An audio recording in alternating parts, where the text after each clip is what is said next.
a break, you little homie, just breathe one time. I know when shit get hard, you wanna leave sometime. If I had it my way, we'll all be rich. I be the first to admit, dog, life's a bitch. My homeboy lost his mama, she was all he had. It fucked me up every time I see my boy so sad. Wish I was on top, but to tell you the truth, if they gave me the world, I wouldn't know what to do. Take your time, take your time, baby.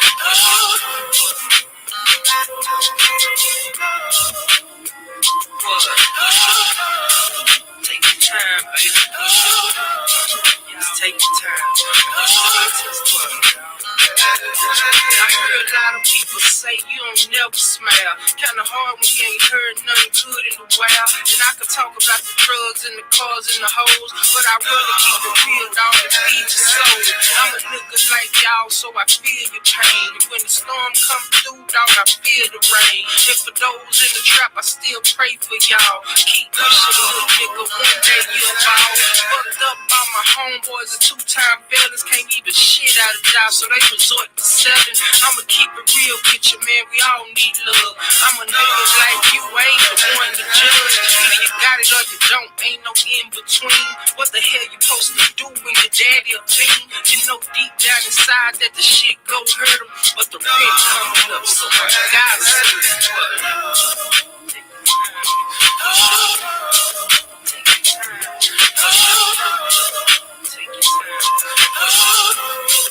Yo, what up, what up, what up, what up, what up? Salute, man. See, man, I still be showing love to, you know what I'm saying, them Dallas, you know what I'm saying, underground legends, man. You know, salute to the chief, man. Precious, man, Precious. One of my favorite joints from back in the day. Shit, yeah, real talk. But what's up with y'all, man? I know it's late night. If I told y'all I've been in this house, I'm talking about knocked out all day, y'all. All day, man. Been knocked out, just I think fatigued. You know, just fatigued. You know, just tired. You know, a lot of stuff on your mind. You know, you just. It's been like that as of lately. You know, where just been a lot of shit on your mind. You know, what up? With you? Only gonna be one blade. I see you, my boy. Man, listen.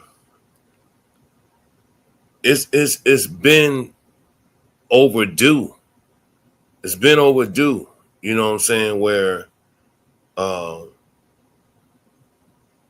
we gotta take a stand for some. We gotta take a stand for some. And I'm telling you, I hope that Karmelo situation, his story, you know, is enough. You know, I hope that Lil Cyrus situation is enough, you know, or the 1-year-old baby boy that just got hit up by the cop is enough. Not just something that's gonna, you know, come and then we on to the next, you know. Now, granted or not, you know, we have a lot of people, black people, man, that are lost in the sauce. And that has been,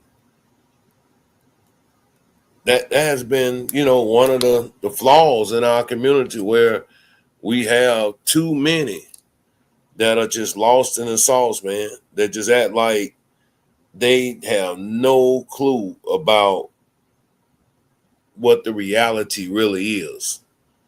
The reality really is that you are in America, and to white America, to other ethnic groups in America, you are only one thing, man.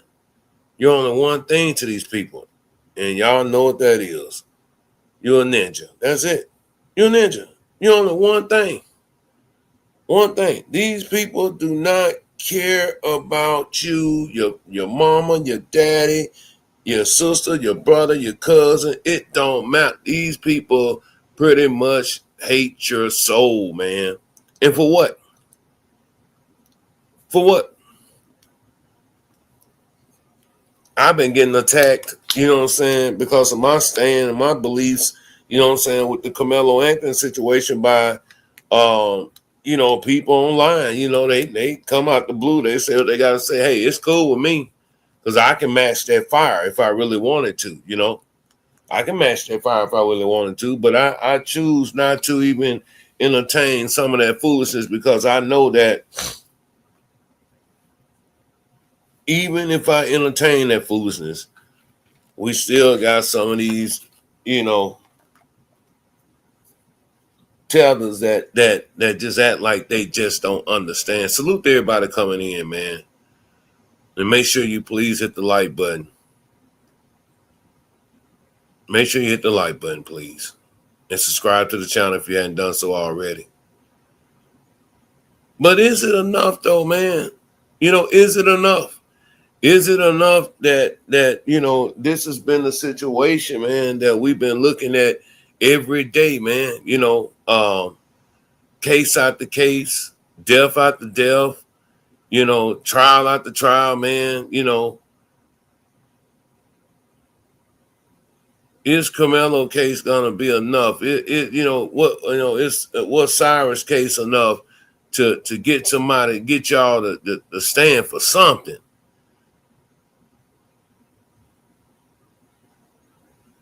And bullshit y'all not. Check this out, right? Tell y'all how bad it is, man. This how pathetic it is. Here in Omaha, right? They have their Juneteenth parades. They have the celebrations, hey, what's up? They have the celebrations, they have the Juneteenth parades, they have all that type of stuff going on, during the celebration of the holiday of Juneteenth. So later on throughout the evening into the wee early morning of the other hours in the middle of the night, it's a street here that mostly when events go on, it's on 24th Street, which is in, like I said, close to downtown Omaha. Mostly it's like, like the strip, you know what I'm saying? Like a strip in every major city that you go to, you're going to have, a strip downtown that, people hang out on and kick it, whatever, right? Man, if I tell y'all that these fools came through there and just unto my lit it up, y'all. Lit it up. Lit it up. Young mother dies. She just had a kid, a couple months ago, She had I think a daughter or two or whatever, son or two. She had a family. And when I tell y'all, man, it's this type of shit like this that just boils my soul, man. Unto my it does something to me because I'm saying to myself, man, there's no way that you can be this fucking ignorant. Out of all the days in the world, you want to go shoot up a block where there's a celebration going on. So what happens next? The media, the news come out there. They turn it into the story that they want to turn it into. You got the black on black violence that they speak of so highly. That's their talking point, the black on black crime.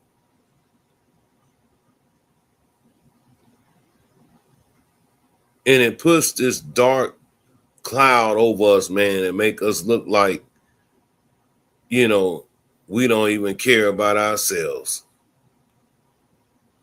This is the shit that burns me up, man. So then when America says that, hey, you know, why are these suckers going so hard for Karmelo? Why are these suckers going so hard, you know, for the little baby boy in Mississippi? Well, these kids were innocent. These kids weren't out in the streets. These kids weren't out there gang banging. Please make sure you hit the like button coming in. They weren't out there doing none of these things.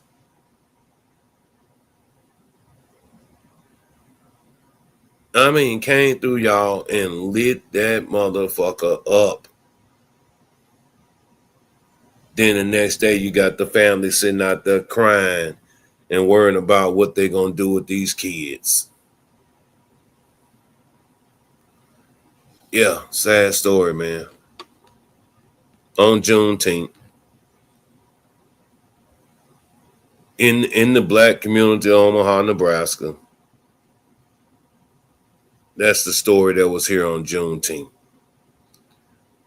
I'm pretty sure there's other things going on around in the world that, you know, made the news somewhere else that, you know, I haven't even looked up on because there's so much stuff going in your own city and state where you at that, you know, it's mind blowing to sit up here and think that you can, you know what I'm saying, take all that pain and abuse. See, the older you get, man, the wiser you become. The wiser you become, the more sympathetic you become to malice and harsh situations here.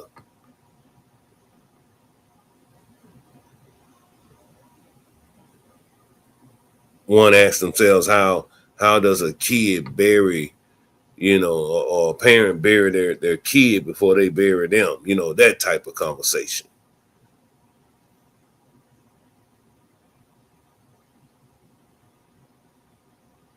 But meanwhile, you got the BET wars going on, right? Now, if I'm not mistaken, Jake Lane just went right in front of crooked ass, punk ass, faggot ass, punk ass, wagged ass, Judge Roach Jr. Got his bond reduced. Now Jake Lang is in California harassing and, you know, fucking with, you know, the people down there during the BET Award celebration now, right? And one got to ask themselves, who's paying this guy? They got to be paying him. They got to be paying him. Anytime there's some event that's going on, you know, that's black owned and black celebrated or any involvement with black people, black culture, he's there agitating, starting up trouble. And, you know, here we go. I just thought the motherfucker was crazy at first, but I have come to the realization that, man, somebody's got to be sponsoring this guy to go out here and do this dumb shit that he be doing.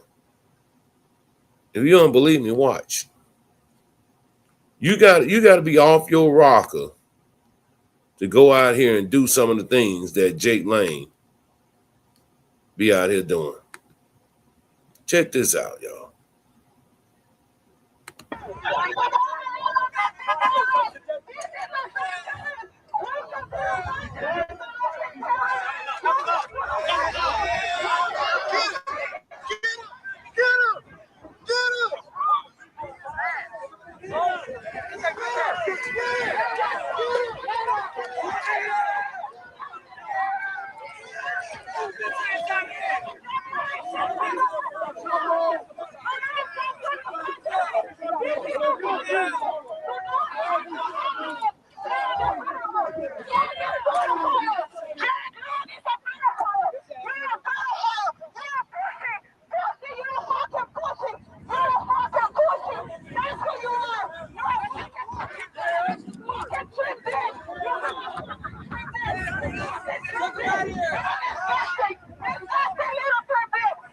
Now, see, what you think gonna happen?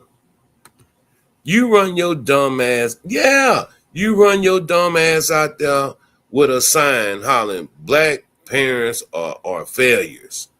Black people are failures. What you think gonna come with that?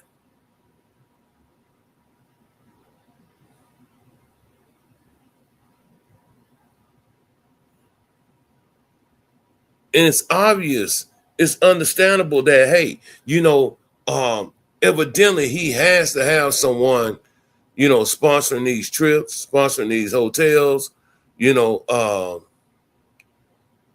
it, it's quite obvious what's going on here. McKinney, Texas, y'all let him up out of there. Y'all let him up out of there. California, y'all let him up out of there. You know, and they've been trying to get black folks outside. They've been trying to get us outside for the longest.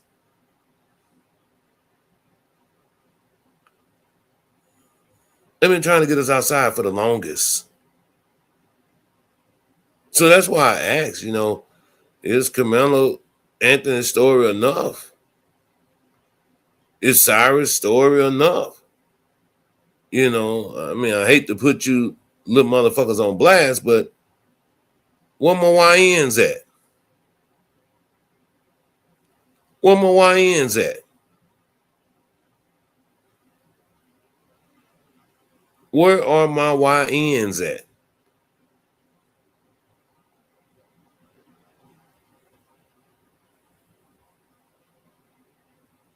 That's what pisses me off, man. When I can't find my YNs.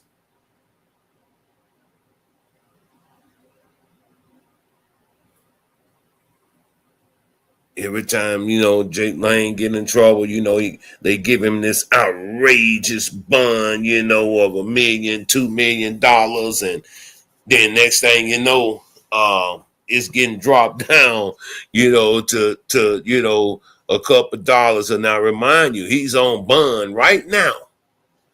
On bond. He's on bond right now, y'all. And now you in California doing the same shit that you was doing down there in Texas, in McKinney, Texas.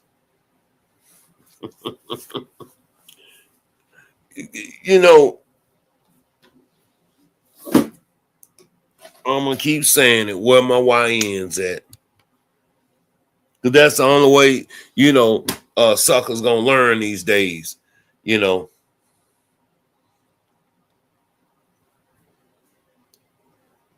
Instead of, young women getting slaughtered, getting stepped on out there, on Juneteenth.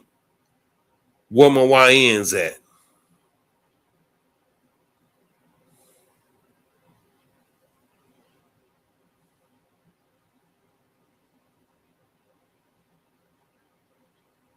Oh, yeah. Yeah. Yeah. Hey, man, one blade. Omaha, Nebraska. That's what they call it. Man, y'all will be amazed at the shit that go on in this city. From the dirty cops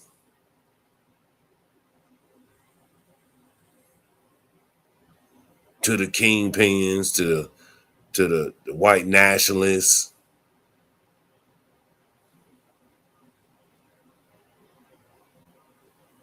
It's always stirring up here, in this little city here.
Now they out there running up there trying to take the sign and you know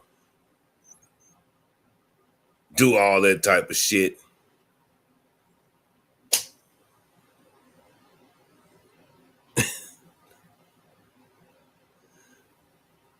I don't know when we're gonna learn.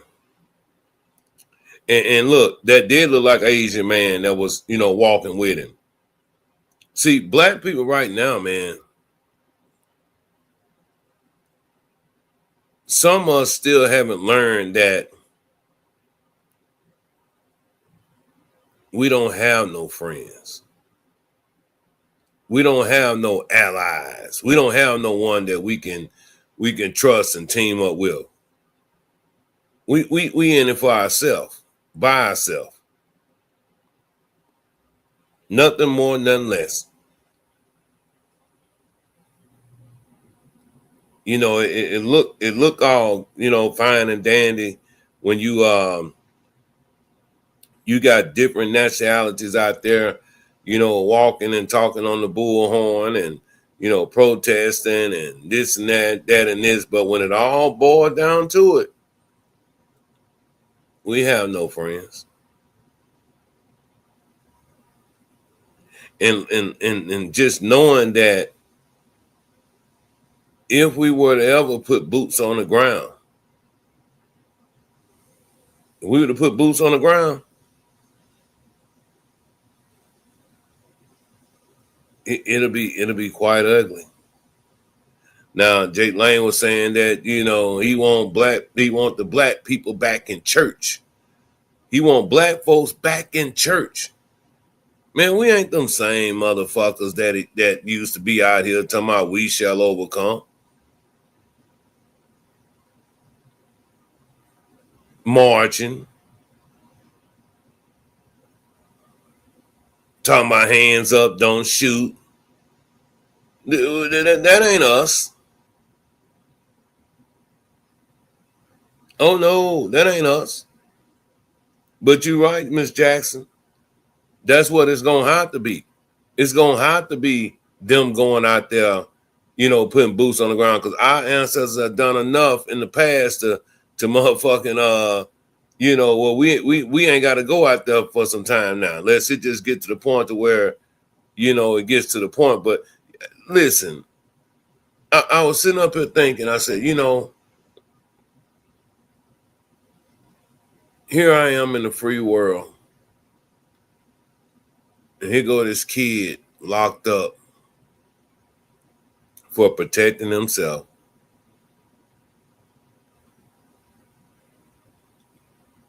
Be honest with y'all. I done seen them walls before. But I think Karmelo going on his third week, second week up in there, third week, somewhere like that. Man, you talking about, man, that reality still ain't kicked in all the way. It's kicked in, but it ain't kicked in all the way. It ain't kicked in 35 all the way, but it's kicked in. I was thinking, I said,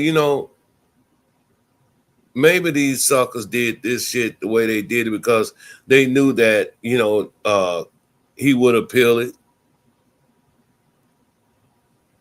There's a good chance that, he can get up out of there, get a new trial and this and that. But it's most likely they're gonna drag their feet on it. It can be another year or two. I pray to God that it don't, but it can be another year or two, and that young man still stuck up in there. The goal for Karmelo was to put him up in there, and if he did, make it up out of there somehow, he would never be the same, y'all. He would never be the same.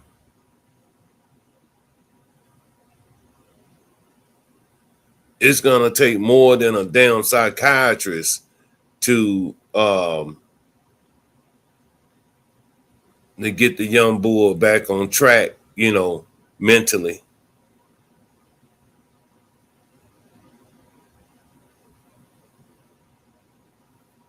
Even the parents.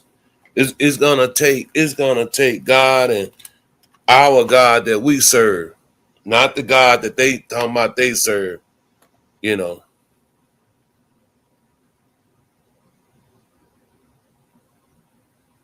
Cynthia,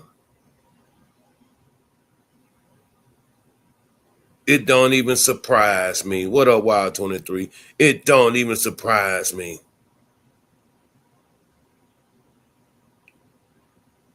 Because he's getting paid big money to do what,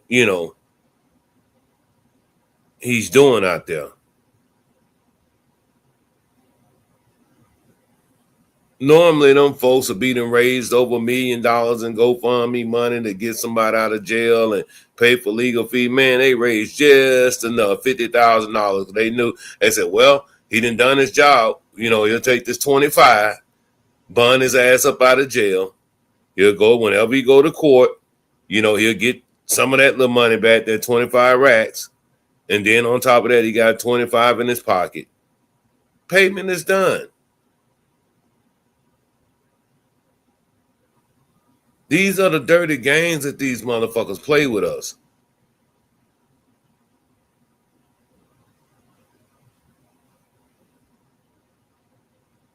But yeah, like you say, 1 hour, you was up in that joint, man. Man, I think I was there for about three days, because in felony court you can't have. I mean, they don't have court on certain days. You know what I'm saying? So I had to wait. You know what I'm saying? To go see the judge on a Tuesday or Wednesday, some shit how I went, but I know it's like 3 days. Then motherfucker tell me motherfucking $20,000 for a bond. Oh my God, like, not 20,000. I mean, 200,000 for a bond. Like, motherfucker, get the fuck out of here. But it's the shit that they do. I guess they figure that most black folks don't have $10,000, $20,000 just laying around, and which we don't.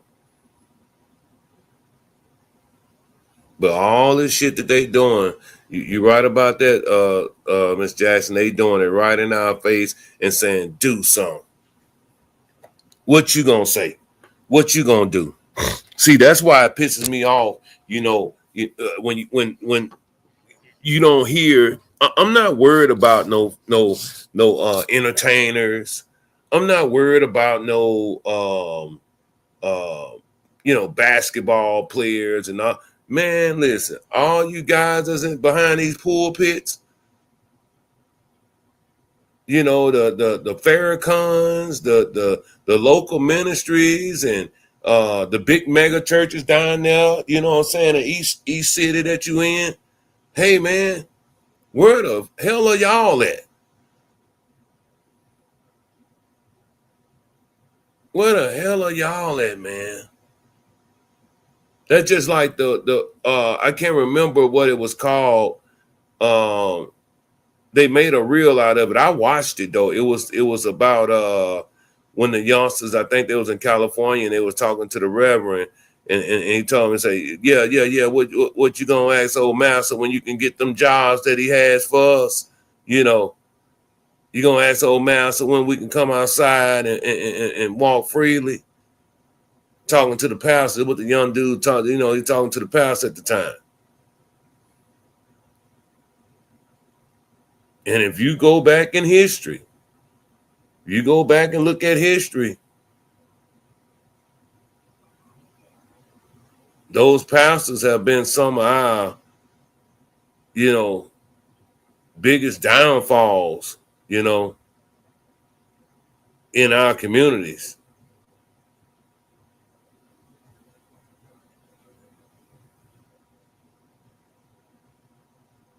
Exactly. Wild 23. Soon as they overcharged him, soon as they seen how this shit was going, had somebody, man, they should have been right in on that stuff, man. Right in on it. But it's like everybody want to make a spectacle out of somebody else's pain and troubles. And while I'm speaking about pain and troubles, I gotta throw this out here. I thought about when I was in my 30s, early 30s, um, being a father, being a parent, being a husband, um, being just the whole shebang. What come with being the head of the household. And I'm sitting up here thinking to myself how um, a lot of things that came up in my life dealing with family or kids or just whatever, right? Especially dealing with just say situational things that came up, being the man of the house and parenting and all that type of stuff, right? Boy, when you young, it's a lot of things that you know that don't make sense to you. Things that you aren't prepared for. Things that you don't know. See this thing that we call life, man. They act like it's a fucking guide to it. It's not no guide to it, man. You don't know what's parenting life. You don't know what's gonna happen from day to day. Make sure y'all hit the like button too. We got over 60 people in here and got 20 likes. We should be up to 40 likes. Hit the like button. But this thing called life, man, like what pissed me off, uh, just hearing people say what they would have done or how they would have did this or how they would have did that. Man, it's a lot of things that I know that when I was coming up, and situations did occur.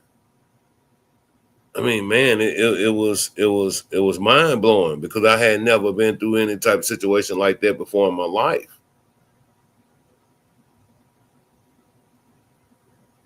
So when I hear people bashing the parents, bashing the parents, saying that they should have did this, they should have did that.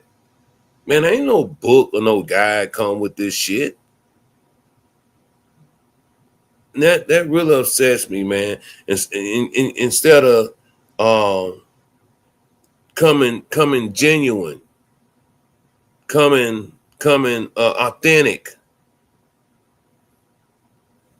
It's mighty funny, you got people in the world that wanna, criticize, but wasn't that to help you out?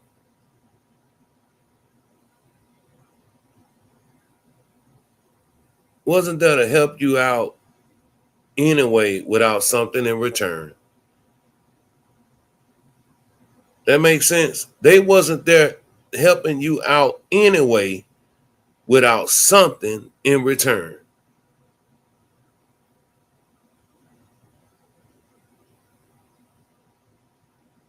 Charles and White told you that. The mega pastors, the mega churches, they told you that.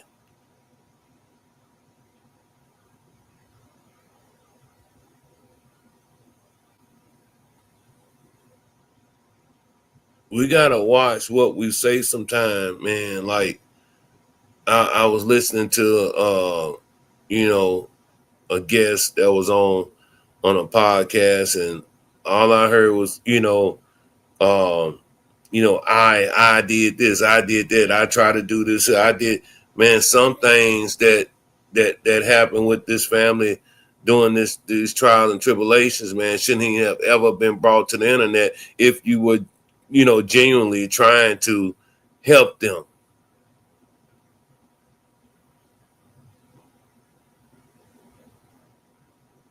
Trust is a man. Trust is a hard word, man. Trust is a hard situation.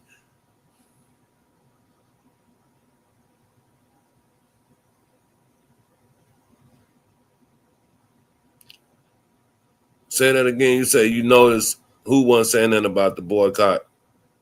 Oh, Charles. Oh yeah, Charles and White. No, hell no, hell no. And like I say, fuck him anyway. He the worst type of motherfucking black person to have around you. Believe that. But let's finish this out right quick. I never watched this video. Hold on.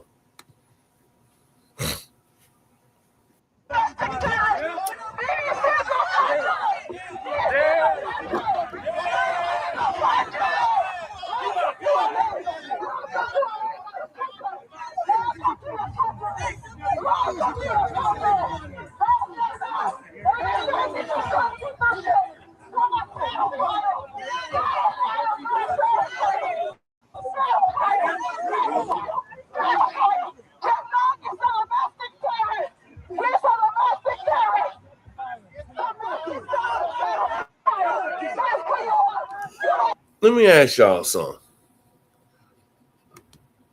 When we see these people out here now,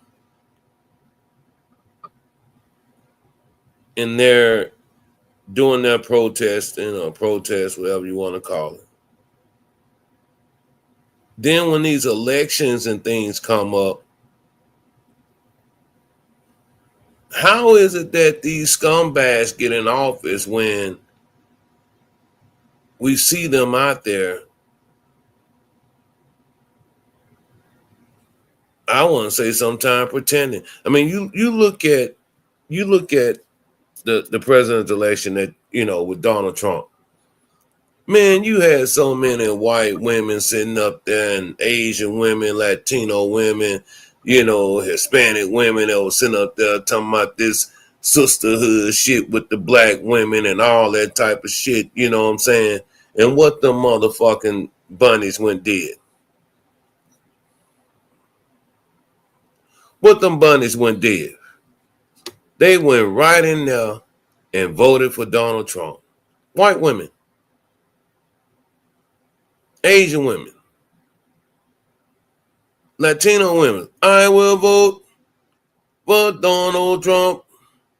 He's a wonderful guy. Oh, Donald Trumper.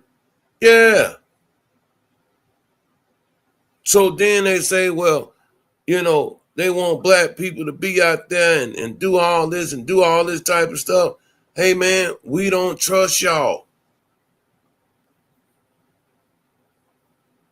Because they have shown their colors. They have shown their motives over and over and over and over again. You can't keep fooling me.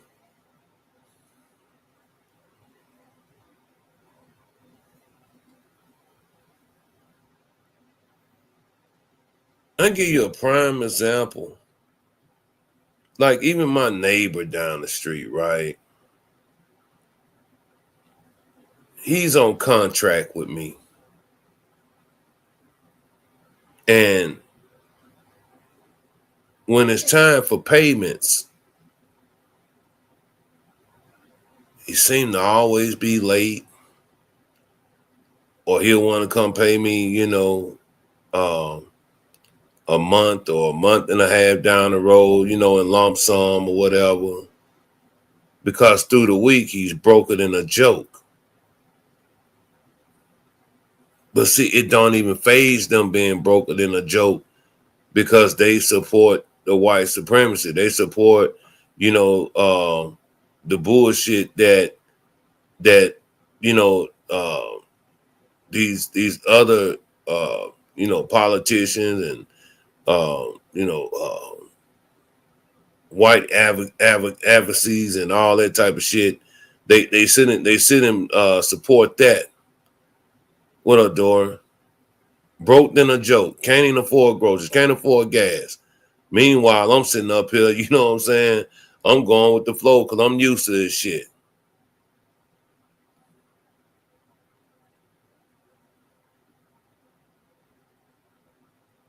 But this is their lifestyles. But they support the bullshit. So yeah, we don't trust nobody. Because we know we don't have no friends. Not one. And I ain't gonna have no friends either, man. We got over 70 people in here. Hit the like button, please. It's that little thumbs up button. It's not hard to do.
See, he having fun out there with them.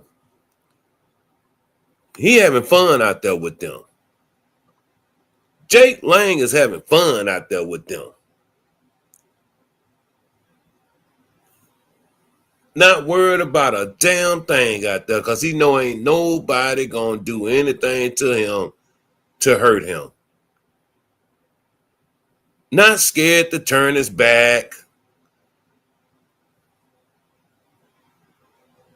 He's walking without a care in the world.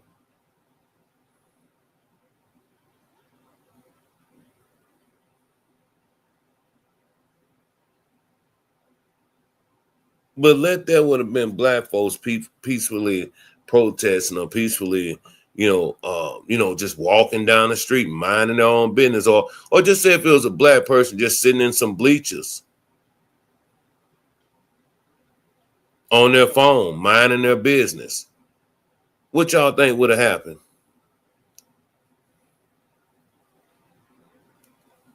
Just think about that. What if this is just a young black person sitting in the bleachers, minding his business on his phone?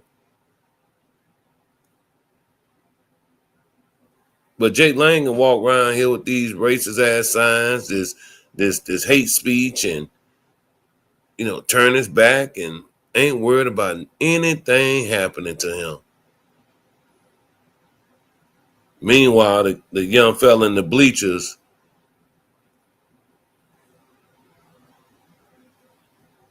he got to fight to defend his life.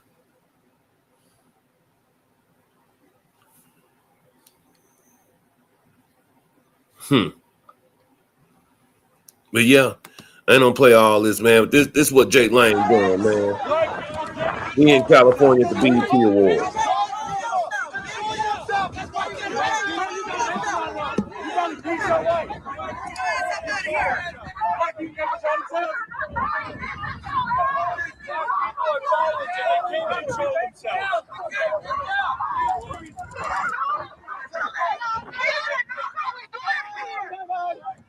Bye-bye. Skedaddle. Skedaddle.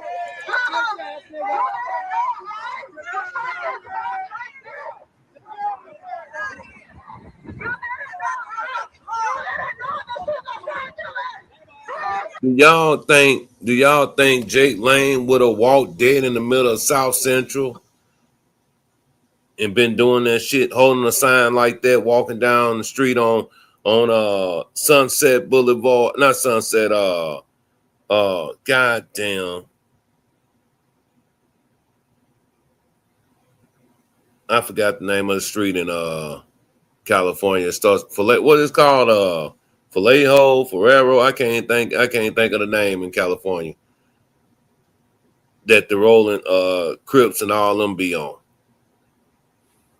You think he would have walked down? You think Compton, Long Beach? You think he would have walked down the middle of the street doing all that bullshit there? Exactly. Figueroa. Yeah, Figueroa. That's right. Yeah, ain't no way he would have walked down Figueroa like that. But you know, they trying to get us outside, man. They trying to get us outside, and it ain't gonna work. But check this out, though, man. Fuck Jake Lane. Um, we understand what's going on here in this country right now. Um, I will say this here, though.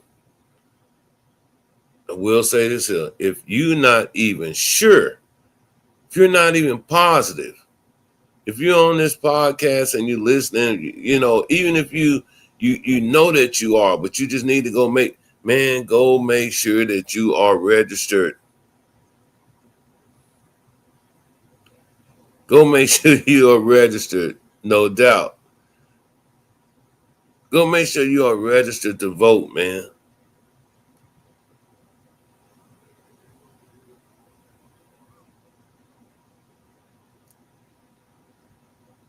I'm gonna, push that and say that, yeah, it's voting is what's this, what's that, which I know I seen it back in the day. I'm gonna tell y'all the first time I seen it, y'all. I'm gonna tell y'all first time I seen it.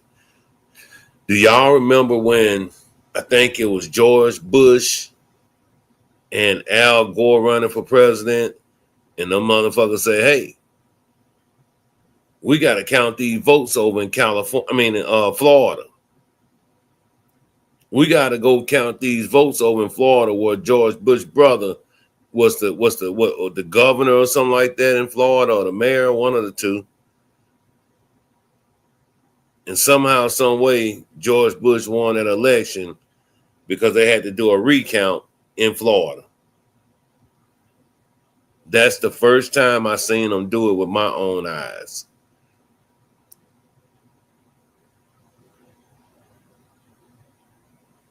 I'm telling my age right now, but yeah, that's the first time I seen it. Dude and lost the election, but we got to go count these votes in Florida, man, and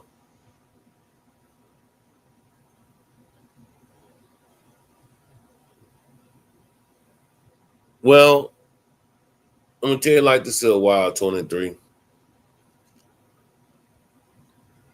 We have been programmed and conditioned to believe that our votes don't count.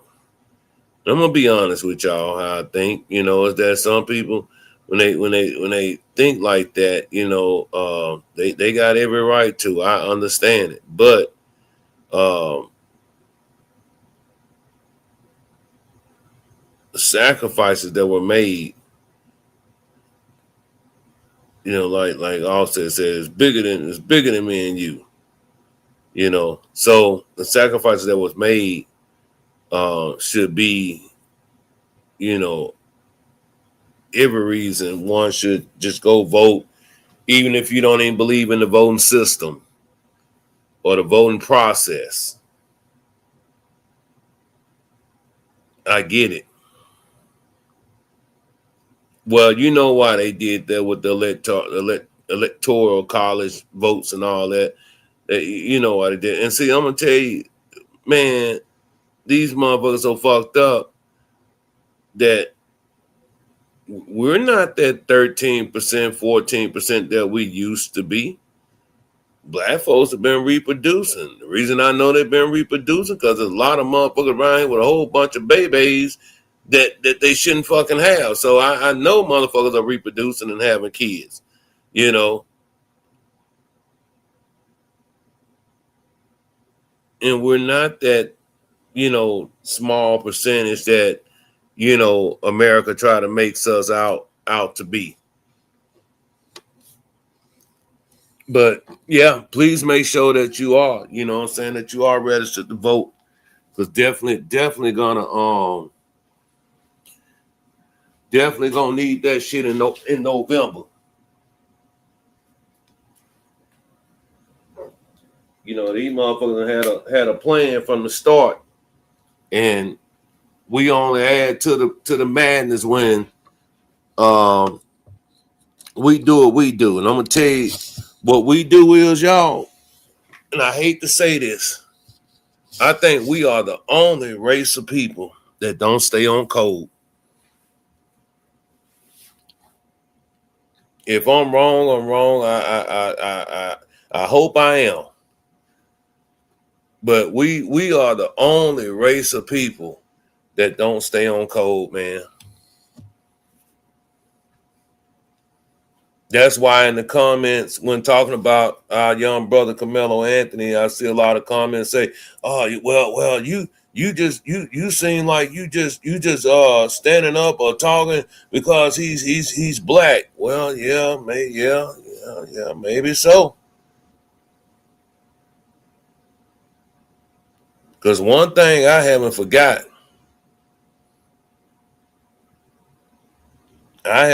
what they have done.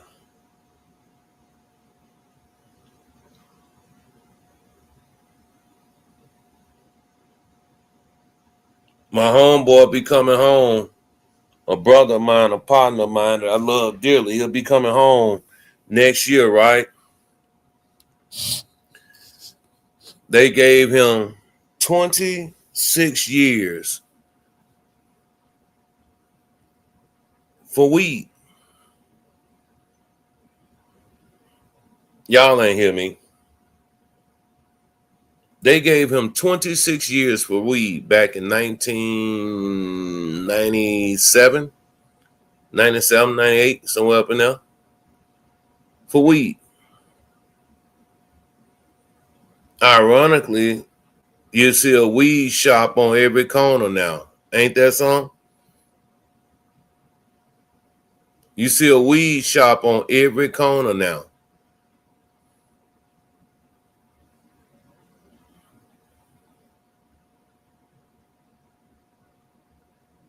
Oh, by shit, 500 of them.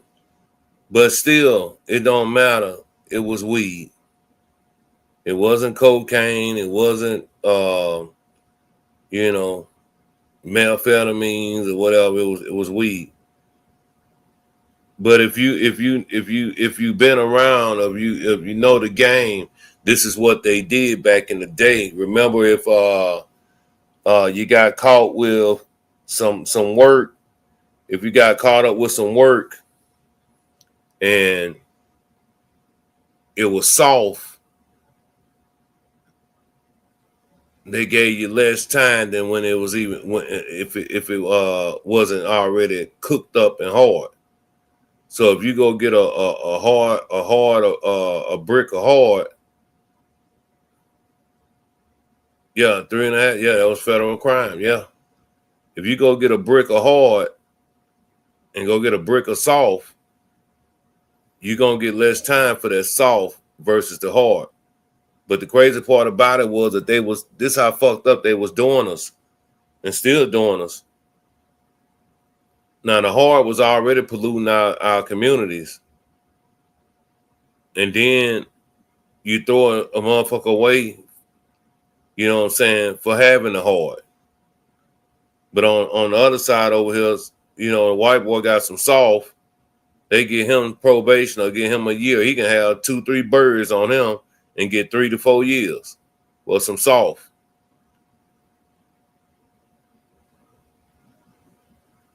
But that shit was rocked up. Yeah. I think in Louisiana, they had for every rock that you had, it was a year.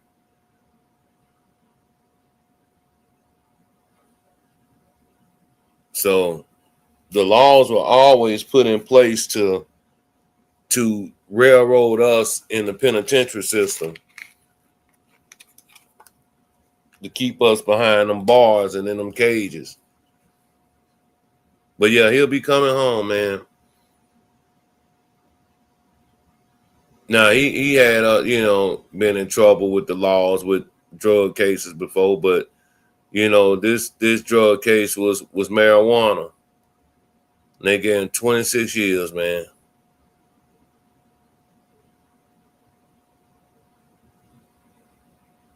for some weed. Oh yeah, I know. Yeah, especially up down that East Coast.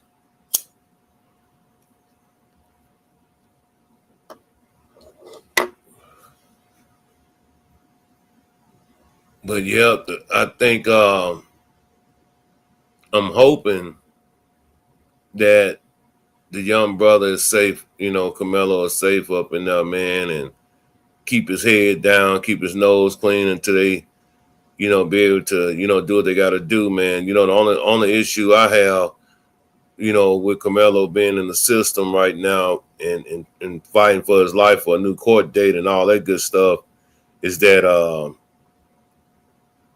it ain't got to be the people in the penitentiary. It can be the fucking COs, the guards that can hurt you. They don't even have to even touch you or do nothing to you physically. They can fuck with your mind. You know, solitary, being in solitary confinement is it's the worst thing ever.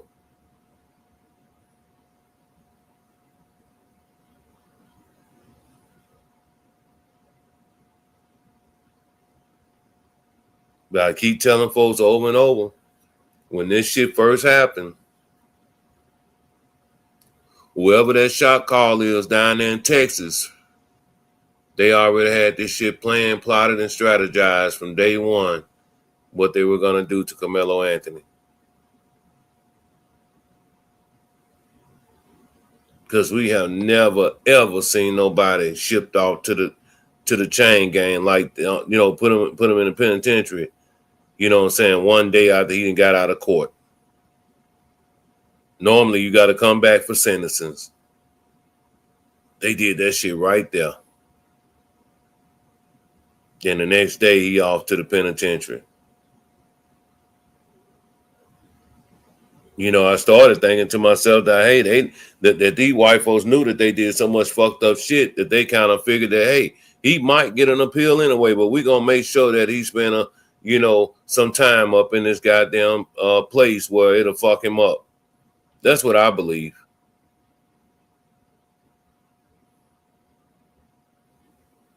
And I still believe that old Hunter boy, Hunter boy.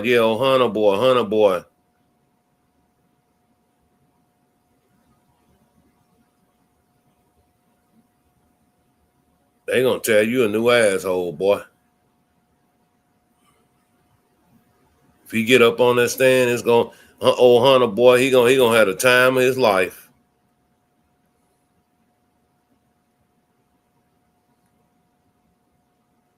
Sad part about it is, man, they won't even have him going to jail or prison for none of that shit.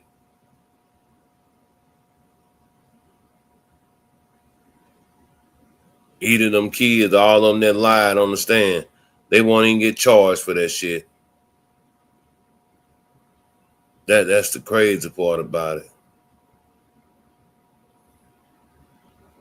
But each and every last one of them kids, I'm telling you right now, y'all, they ain't sleeping too well at night. They ain't sleeping too well. Because they know Austin was a piece of shit. They know Hunter is a piece of shit.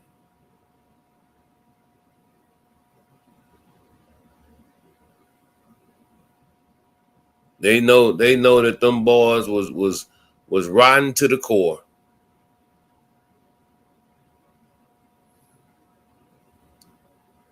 And y'all know the strangest thing that I witnessed, y'all, that I haven't really heard no one talk about. This showed you the evil inside of people.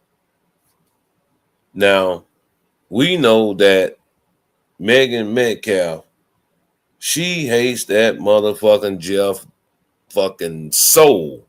She can't stand Jeff Metcalf. She hate that motherfucking cracker soul. She can't stand that motherfucker. But even in death of their son, even in death of their son, they can't even take 3 minutes, 2 minutes to come together to be on the same interview, to sit down and talk to the same, bias ass fucking reporter to talk about their beloved son that they allegedly have had. Haven't y'all noticed that? That them motherfuckers, they can't even come stand side by side or come together for their son.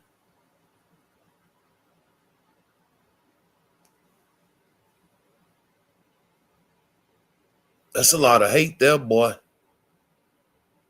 That's a lot of anger inside of their family, man.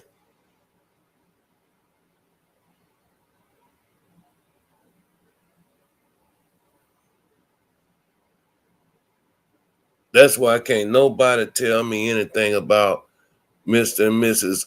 Anthony of how they handled the situation or how they acted towards the situation, man, because when you are young and you've been trying to do the right thing, and provide for your family and take care of your family, and in the word of God, they say your wife come first before your kids.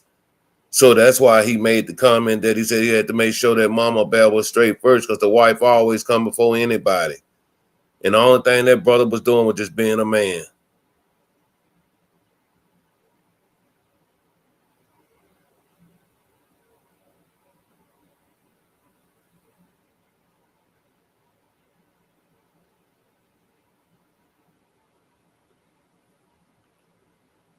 These people, man, they come up with the dumbest shit ever, about how the people were spending their money on cars and houses and clothes and shoes and you name it, whatever they were saying, man. That shit sounded so fucking unrealistic and dumb. But guess what? These motherfuckers would run with that shit till the wheels fall off. Don't care who they sit up there and lie on, degrade.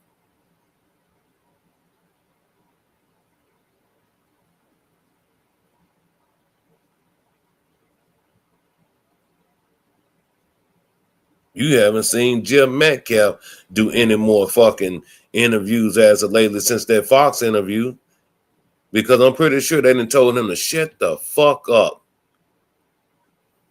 If you don't shut the fuck up, you gonna let this black son of a bitch up out of jail because of your fucking mouth. Oh, you best believe. You best believe that them folks gonna play that TikTok shit that he did with that woman. When he was sitting up there talking all that shit about black folks and calling us niggas and watermelon felons and all that, man, they gonna show all that shit to the world once again. Yeah. Oh yeah, I know. He didn't talk way too much, but he ain't done no other shit as of lately.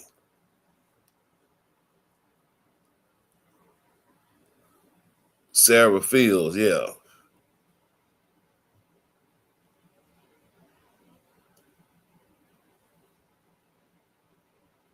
But y'all, I'm telling y'all, man, I'm telling y'all, it doesn't make you racist or prejudiced. You can be prejudiced against things. You may not like things. But for us being racist, man, that doesn't mean that you're racist because you only want to stick with your kind. They don't make you racist because, you try to stay out the way or stay, far away from, Caucasians, what I'm saying? Even if they are good people, man, might be good people, might be good Caucasian. You see a lot of white girls fucking with niggas and not a lot of niggas fucking with white girls. And they might be good people, man. They might be, understanding and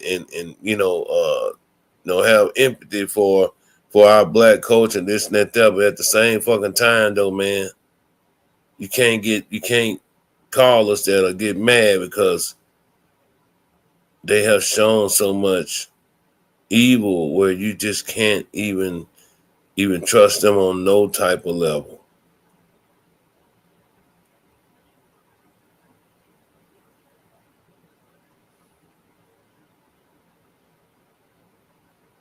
It don't make you racist.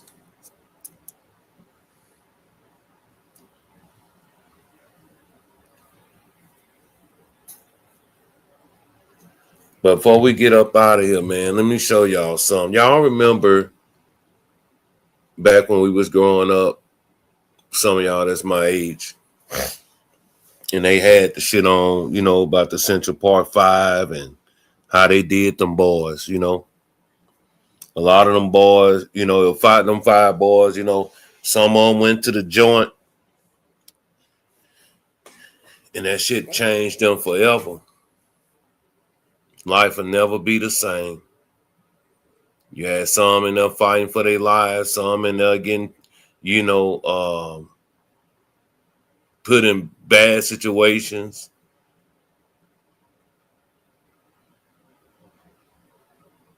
And then all of a sudden, they get exonerated because they wasn't nowhere near the fucking crime.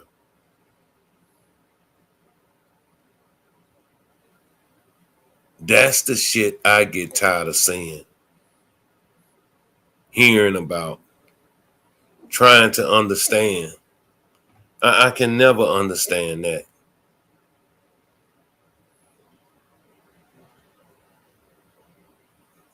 You know how evil you gotta be to throw somebody behind them bars, man, and take away they livelihood, and you did it you did it purposely. Not that you wasn't unsure, you just needed that conviction in front of the judge, to the DA, to anyone in position of power in the judicial system. They were okay with that. That's the shit that pisses me the fuck off. So then we go here. I've seen this here, and this here was one of them stories that just, man, unbelievable.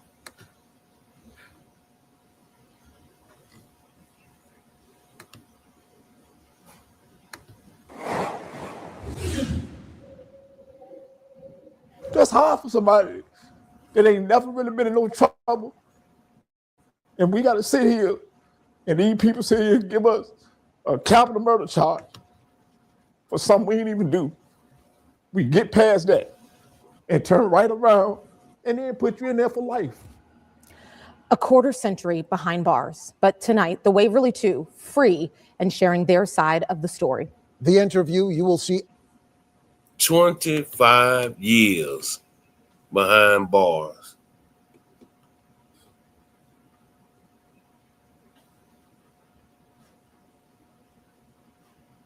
$25 years behind them bars, man. Behind that wall. Don't care if you missed out on starting a family, finding love, finding God, having children.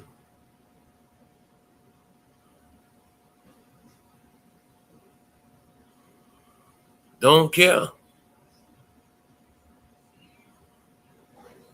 There's even more reason why you want to push hard for Karmelo. Even more reason you want to push hard for what's best for us in the black community and in our communities here around in America. That's why I say, old boy, I can't Rodney Hinton in what was that, Cincinnati? He's a hero to me, man.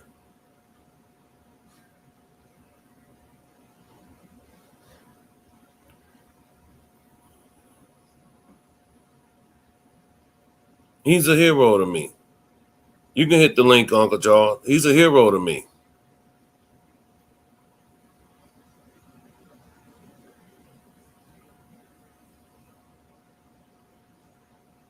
Motherfucker take something from you, man, that you love with everything in your motherfucking heart.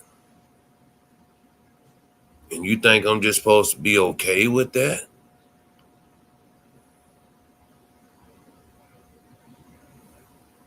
I'm supposed to be okay with that, huh?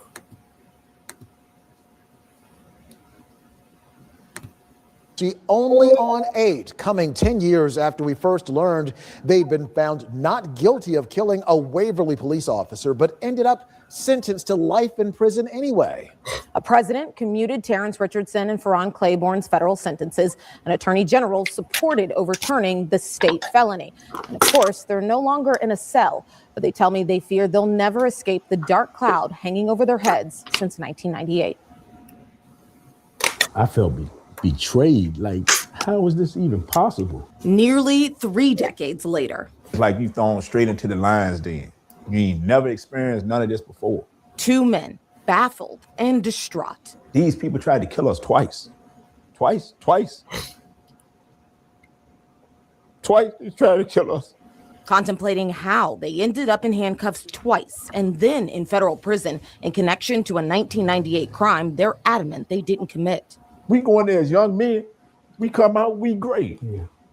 I got to stand in the mirror and look at this every day. Terrence Richardson and Ferron Claiborne say they were shell-shocked when Sussex County prosecutors charged them with killing Waverly police officer Alan Gibson during a struggle with Gibson's gun.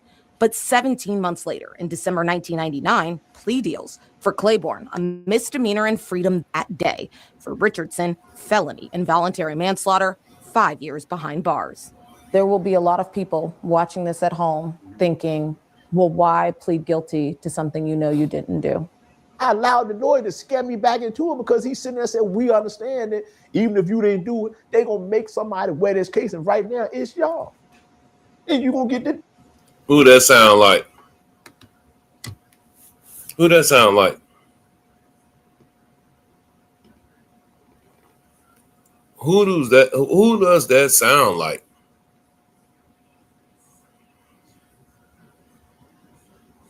There's a reason that we don't have a clear view of what happened underneath that canopy. There's a reason that we don't have a clear view of that, what happened up under that canopy, because somebody got to take the blame and fall for this little white boy. Now, this story came, they talked about this 3 months ago. They talked about this story 3 months ago. The man said it was 1998. I was a senior in high school. They've been locked up that fucking long. Do y'all know what I done did since 1998? I got kids. I got a wife. I done been sick. Buried my grandmother. Been on vacations.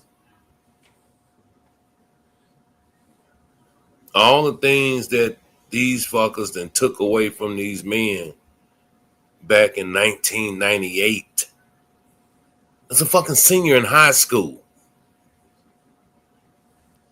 I remember watching a couple years before 98, the O.J. Simpson trial. You know what's so funny about that time in history, y'all? That it was, I went to a school that was like, I can't think of the school that was on Lean On Me. I forgot the name of it. But my school was all black. Like I said, we had one white girl, Jonelle Good. I'll never forget that name. But that's how my school was, right? And I remember, we thought we was coming up in the world because they were putting those big ass TVs, heavy ass TVs on the wall in our school, East Side High. And you know what's crazy? Hey, that was the name of my school, East Side High. I'm tripping. That was the name of my school, East Side High. I'm tripping. But anyway, appreciate that, Red. But you know what, though, man? I remember watching that shit. It was mandatory, y'all. We had to sit and watch that shit. Uncle Charles. Hey, baby. How you doing? All right, I'm gonna let you in. You keep going in and out.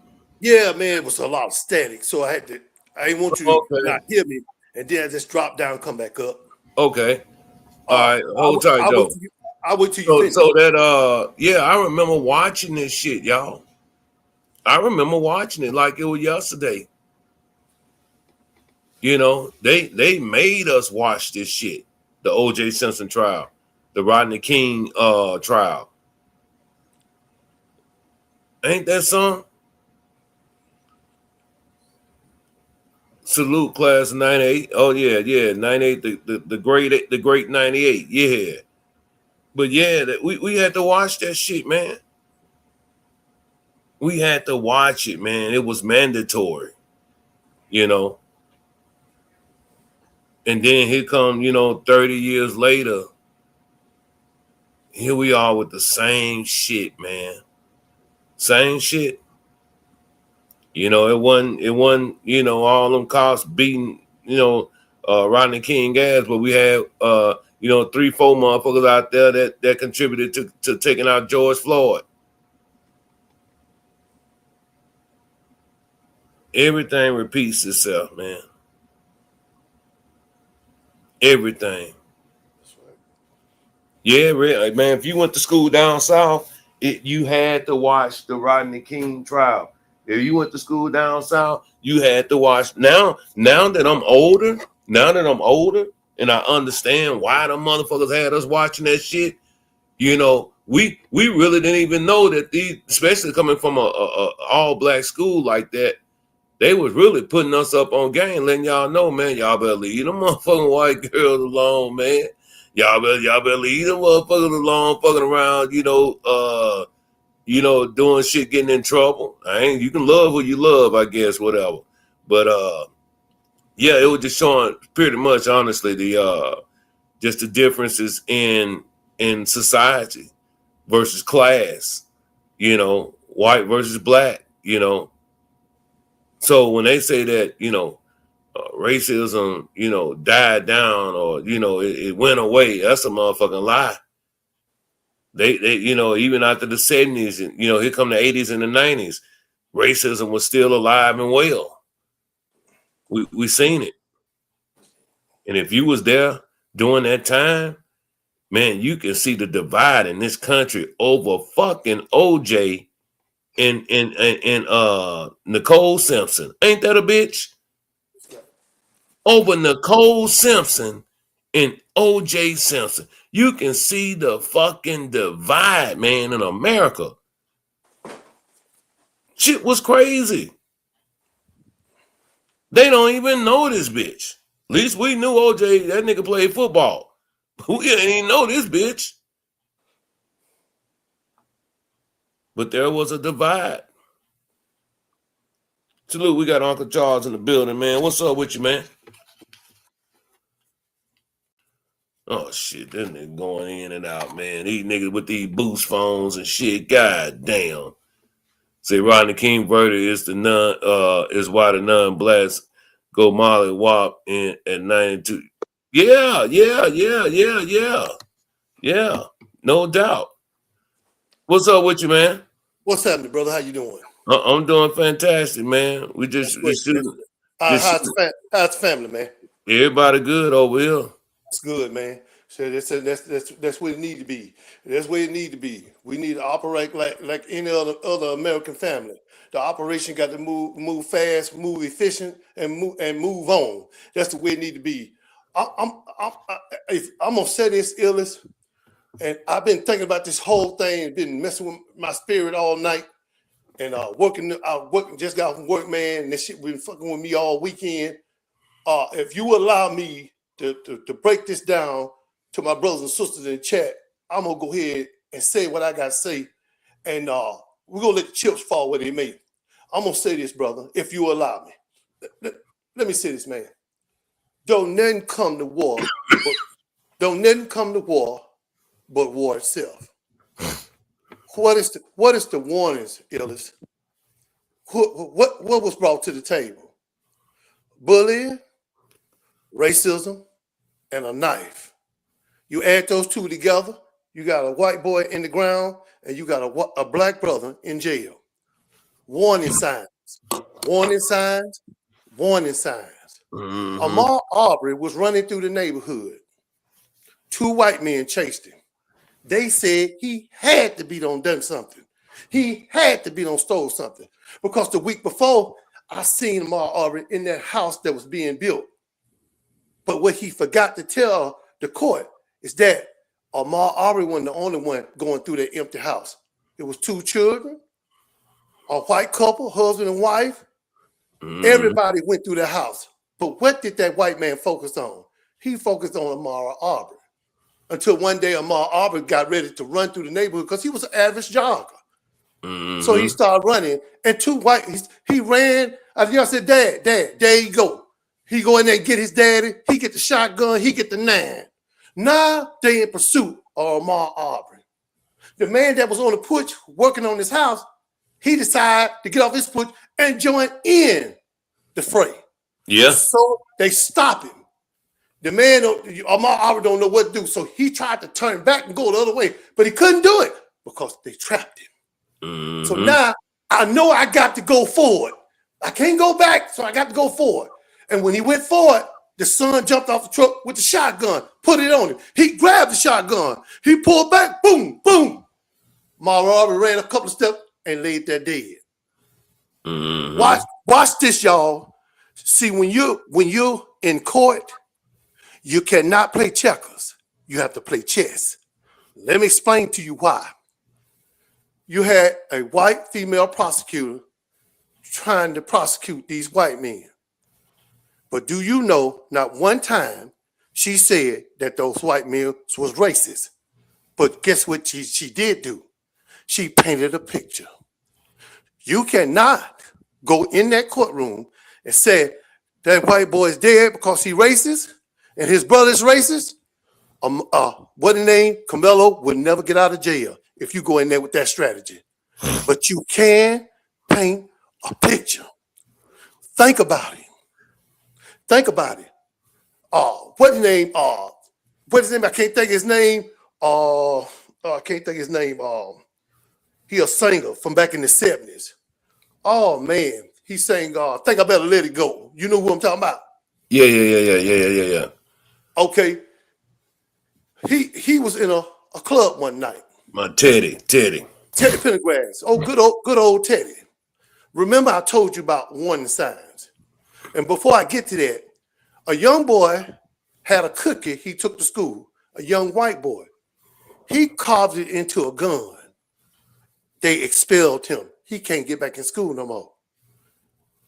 Even if they go in there and get him out of there, they are still going to challenge him having that knife. And they're going to still try to put him in jail for 10 to 20 years for the knife. Not because he tried to protect himself. I know what he tried to do. You know what he tried to do. But the knife, warning signs, they're still going to try to put him in prison. Teddy Pendergrass frequent at a nightclub. Well, Teddy, that's where he go to pick up women. Warning signs. Well, he saw a sister a few clicks out at the bar. Shoot, man, I'm gonna go holler at her. So he did. Say, hey, how you doing? You know who I am? She said, yeah, I know who you is. Who I am? Teddy Pendergrass. Okay. He said, hey, bartender, get her what she want. And they had a conversation. Well, they said, we ain't got to let the night end. Why don't you come back to my house? She agreed. Teddy did not pay attention to warning signs. He didn't pay attention that her Adam's apple was big as a bowling ball, or her motherfucking hands was big as Mike motherfucking Tyson, or her motherfucking feet was bigger than King Elijah one. Warning signs. He didn't care, and she didn't either. So they get out on the goddamn road, and Teddy took off because Teddy got the goddamn, he gonna have to dust this off real quick. And she said, no, just slow down. We're going to get there. Slow down. We're going to get there. I got to get on you because it's raining and thing. But slow down. And she got mad. She got scared. And she said, you ain't going to slow down? Well, I'll give you something to slow down for. So she pulled her pants down and the wing jumped out between her legs. Well, now, Teddy wasn't asking for this kind of action. So this nigga lost control of the car. And what happened? They got to fighting, Wang against Wang. He lost control in the damn rain. The car hit a tree. This nigga ended up in a wheelchair. Warning signs. Yeah. Warning signs, baby. Yeah. Do I think Karmelo need to be in jail? No, I don't. But that knife, I'm gonna say this as a parent. The situation is fucked up. But I cannot tell my son to take a weapon to school and kill somebody. Even if he get in a fight. Even if he gonna have to give it all he got, because that gun or that knife is gonna keep him in prison. They could go in there, Illis. They could go in there and say that they're racist. He'll never get out of jail. But if you paint a picture that what they did was racist, then this boy will get out of prison. And he might get out of prison. He might get out of prison on that knife too. Because you prove, look at Texas. Just look at it, Illis. A lot of people don't know Texas law, but I do. If you're being attacked by someone and they gathered by a few or many and you kill that person, you have a right to kill them. I'm going to give you an example real quick and then I'm done. 911, ma'am. My name is Mr. Stevenson, and somebody's breaking in my neighbor house next door. Did you see who it was, sir? Yes, ma'am. Who was it? It's 3 men. She said, do you know what color they is? He said, yeah, I know what color they is. They black. She said, okay, what is the address? He gave her the address. He said, ma'am, you know what? I'm just going to go ahead and deal with this. She said, no, sir, don't do that. The sheriff is on the way. He said, no, I'm going now. Hung the phone up, went out there and got his shotgun, and when the 3 men come out, them 3 brothers come out there, he shoot 2. 2 in the grass dead and 1 in critical condition. Why? Because in Texas, if somebody breaks in your neighbor's house, you have a right to come out your house and use deadly force or even kill someone. That's Texas law. That's what it is. Down here, you kill a nigga for a pair of shoes on Wednesday, nigga, you gonna be looking for some new J's on Thursday. Because they look at it like this. I'm gonna charge you $250,000 on your bond, you pay for 10%, and your ass will be able to get out, and now you'll be able to kill somebody else, and we'll do it all over again. We cool with that. See? I said that. Yes, sir. I said that, Uncle Charles. I said yes, that if it when it be like that type of situation, like say if the little brother wasn't a 3.7 student, or a college student or athlete, or just a good role model, young jid out here, man, shit, they wouldn't give a fuck. They'll throw his ass back in the streets and let him go do it over again. Yes, because that's what they want. But see, knowing a nigga that's amounted to being something in life, we got to throw him away. We got to get him up out of here. But this is what I wanted to throw at you, though, man. Yes, sir. Now, we still don't know what happened up under that tent. No, we don't. Only thing we got is the words of the witnesses that they had and the brother. Now, they come and say, oh man, we got the weapon here, this knife or whatever. But the only problem I have with that, Uncle Charles, is that I know I ain't the smartest person in the world, Uncle Charles, but I have never seen where there has been a murder case. Even in the OJ case, they showed the big ass butcher knife that they say was the one that chopped up Nicole Simpson motherfucking ass. How do you not have the murder weapon in a case like this and prove that it was actually his weapon?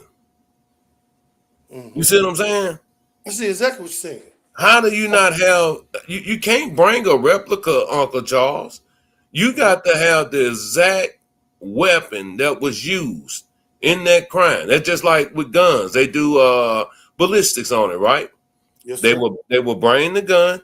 then they would bring pictures of the ballistics of the gun showing how the bullet engraves in the, you know, out the chamber and all this type of stuff. Man, they didn't do none of that shit with Karmelo. They pretty much just said, nigga, you guilty. We finna throw your bitch ass away. And it's not right, Illness. It's not right. The thing is that we dealing, what if they don't move this case? We need to get this thing moved to a new venue. And the thing is, we know they're racist. I know they're racist. You know they're racist. Right. But prosecutor cannot go in there and say it. They have No. to paint a picture of that. Because why you gonna tell me something? Why you gonna tell me something that I know I am that I'm proud of? And see, OJ, that case, they really played with people. What nigga you know killed 2 white folks and wear a 3-piece suit to court? Yeah. Talk to me. Hey, man. And that nigga ain't in some slides in a jumpsuit. Come on now. See it. This nigga wore a 3-piece suit every day. They played with us. See, it wasn't just Nicole that night that got killed. A lot of people got killed. A lot of people got took off the books. That thing was about drugs and sex. Yeah. And a lot of people got took off the ledger. The people that owed. She was one of them. OJ was there, but he didn't kill him. But that motherfucker that was with him, that nigga the one chopped up. It was what it is. You're not gonna tell me a nigga with bad knees, fucked up knees, that nigga wake up in the middle of the night crying, screaming like he had a nightmare because his motherfucking knees hurt him so bad that he gonna climb a 10-foot fence and land on his motherfucking feet. Right. Now he did that shit back in the 70s when he was running for Hertz. Niggas, it's a long way from the 80s and the 70s till now. Yeah. See, so it's what it is. This nigga wore a 3-piece suit to court. How? See, they played with our minds. They play with, and the police get up there. This nigga go reading, I just don't want to live long. And OJ never wrote that letter. His motherfucking attorney wrote it. This is what it is. They fucking with us. And they know you're going to come in and be a part of the audience. They know this. Yeah, I knew OJ was going home. I knew he was going home because Mark Fuhrman was a racist. But look what Johnny Cocker did. He proved it. He said, have you ever said, what the name, F. Lee Bailey said, have you ever said nigga? He said, I never said nigga. He said, okay, I'm going to ask you again. From all the time you've been a police officer, all your life, have you ever said the word nigga? He said, is that what you said? He said, that's what I'm saying. And then the motherfucking tapes came. And he said nigga 53 times. And he was talking about burning niggas in a truck, beating niggas to death, trapping niggas in the house and shooting them and beating them. How the fuck you gonna find a glove in the damn, on the ground, and leaves ain't stuck to the glove? Blood is sticky. But yet still you come out from behind the house in a motherfucking bag. Man, they could have went over that house with a fucking helicopter, dropped that bitch right there on the ground there, and this motherfucker coming, oh, we don't find something. These motherfuckers are wicked, and they will go to any measure to prove they right.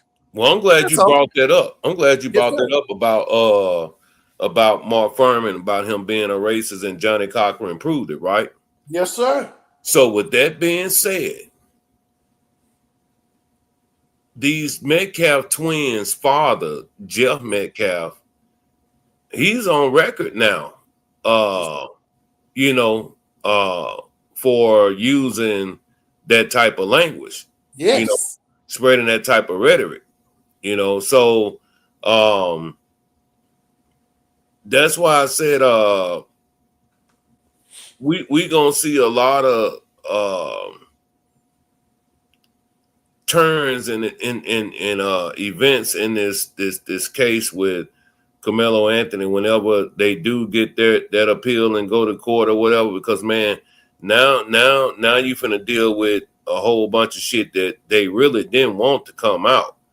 Now you finna dig and pull shit that wasn't meant to be out that they got on up to. You know what I'm saying? That was said. So I don't know, man. I just know that I look at it like this here.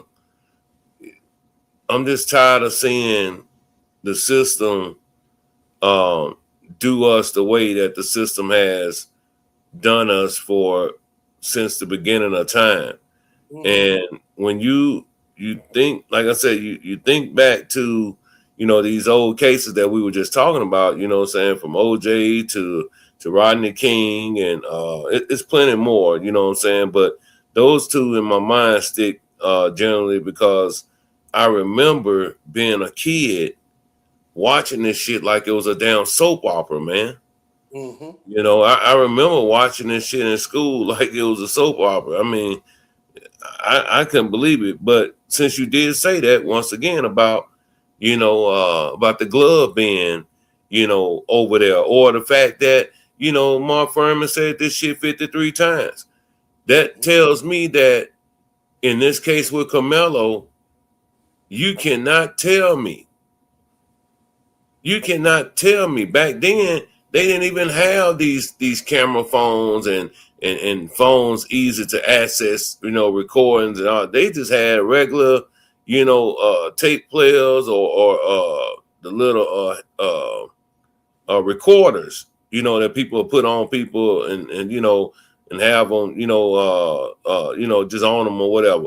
Man, we talking about over 20 to 30 to 40 some people out there with cameras on their phones. You mean to tell me nobody had no footage of what went on up underneath that stand? Get the fuck out of here. Let me explain something to you. And ask you, do you believe this?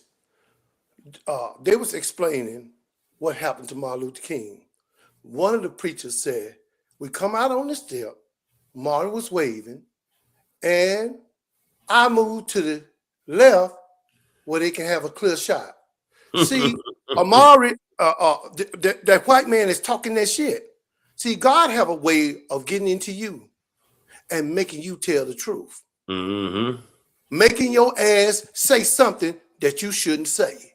Now, he should be over there and be quiet, but what he doing? He talking. Yeah. And God is making him talk. And you're going to get him another trial, and you're going to get him another trial where he'll go free. Would it be just if he would sit down and shut the fuck up, but he's not going to do it? Because No, God working on him. He said, ego. I'm going to make this motherfucker show he racist. Yep, the ego and the pride, you know. Yeah. Become before the fall. It's what it is. I know that bastard is racist because I tell you this, it's amazing to me how motherfuckers can talk shit like that.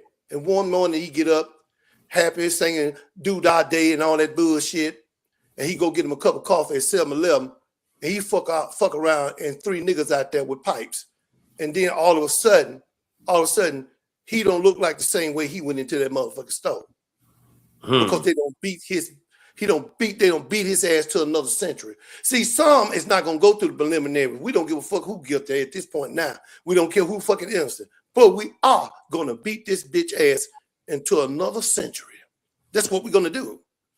Some people don't give a fuck about the law. They don't care. I'm just gonna get my revenge. It is what it is. You told the truth, nothing but the motherfucking truth.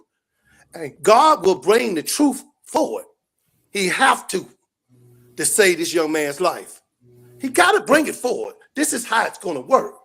So let him talk. We appreciate you. That's funny. You said that. You say about saving this young man's life.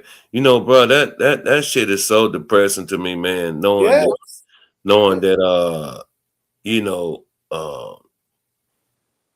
you're talking about, man, I'm trying to figure it out. Like, let me see, 35, 17, what that fit?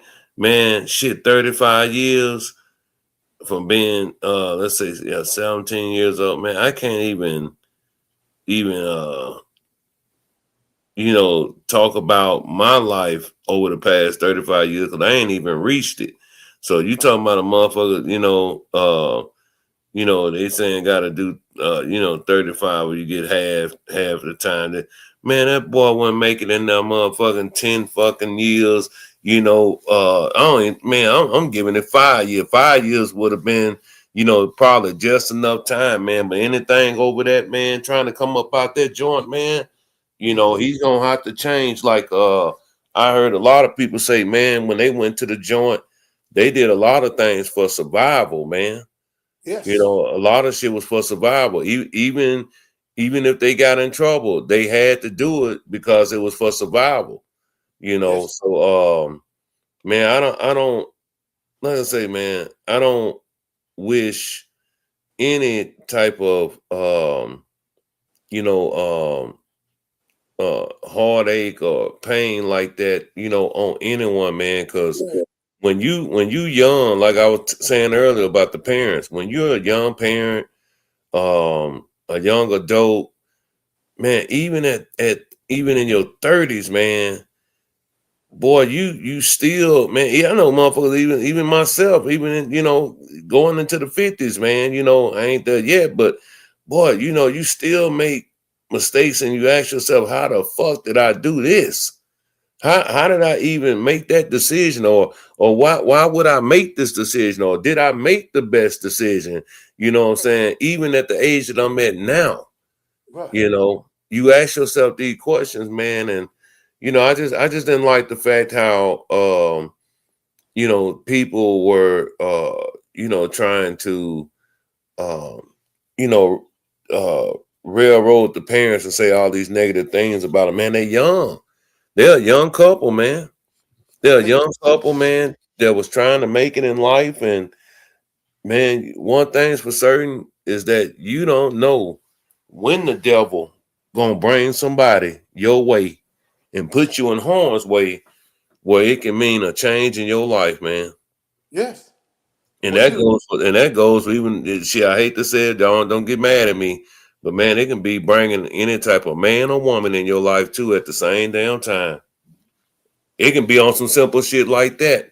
I know motherfuckers then crashed out, man, because they didn't, got in the wrong relationship with the wrong woman or with the wrong man, yeah. So, ain't no sin greater than the other. Ain't no tragedy, greater than the other, man, when you looking at all this, bro, because life is short, life is precious, man. And Yes. um, yeah, Yes. you know, Not it, playing, man. They're not playing. A woman down in Florida, her husband was beating her. She went and got the gun, and she didn't aim the gun at him. She didn't even aim it. She was on the other side of the house. She let off a shot. Do you know that woman doing 20 years in a Florida jail? mm-hmm. 20 years. Not because she tried to protect herself. It's because she had that gun. Mm-hmm. See? And they signed petitions and things to try to get her out or get less time. Yeah. The sister, I do remember that. Yes. I Yes. remember that. Yes. Damn, man, I forgot about that, Uncle Charles. Yes. That sister was just trying to scan. She didn't point the gun at him. She was on the other side of the house. Yep, and she gave him a warning fire, and Yeah. they sent that woman to jail for 20. I remember that, man. 20 years, bro. They don't give a damn about that she was trying to protect herself. Man, they The don't give a law, damn the about law, us, period, bro. They don't give a the damn law. about us, Yeah. period. And you Yeah. talking about a woman Yeah. protecting herself pretty much from a motherfucker, yeah. Yeah. 20 years. 20 years. They knew that she was being beat on, but when it came back to it, they went right back to the law. It's the law. See, I want y'all to understand out there in the chat. When the laws was made, when slavery was going on, when 1776, when the founding fathers was at the table writing the laws out, they didn't say, "Excuse me, slave, do you think we need to pass this law?" No, they told you They told me to get my black ass back out there, and Like, I'm yeah, dark skinned. You got to blow the yeah, horn for me, real motherfucker loud, yeah, for me to get your come ass on back in. in the field. Yeah. So laws, I believe that laws was never made to follow. It was made for us The laws was put out there for us, like zoning. Where the fuck Ella, that come from? Ella Rose say, the All young that lady, shit. the young lady we were talking about, Ms. Damn, yeah, yeah. She say, she got released. Mm-hmm. Say the young lady got released. That's what's up, name.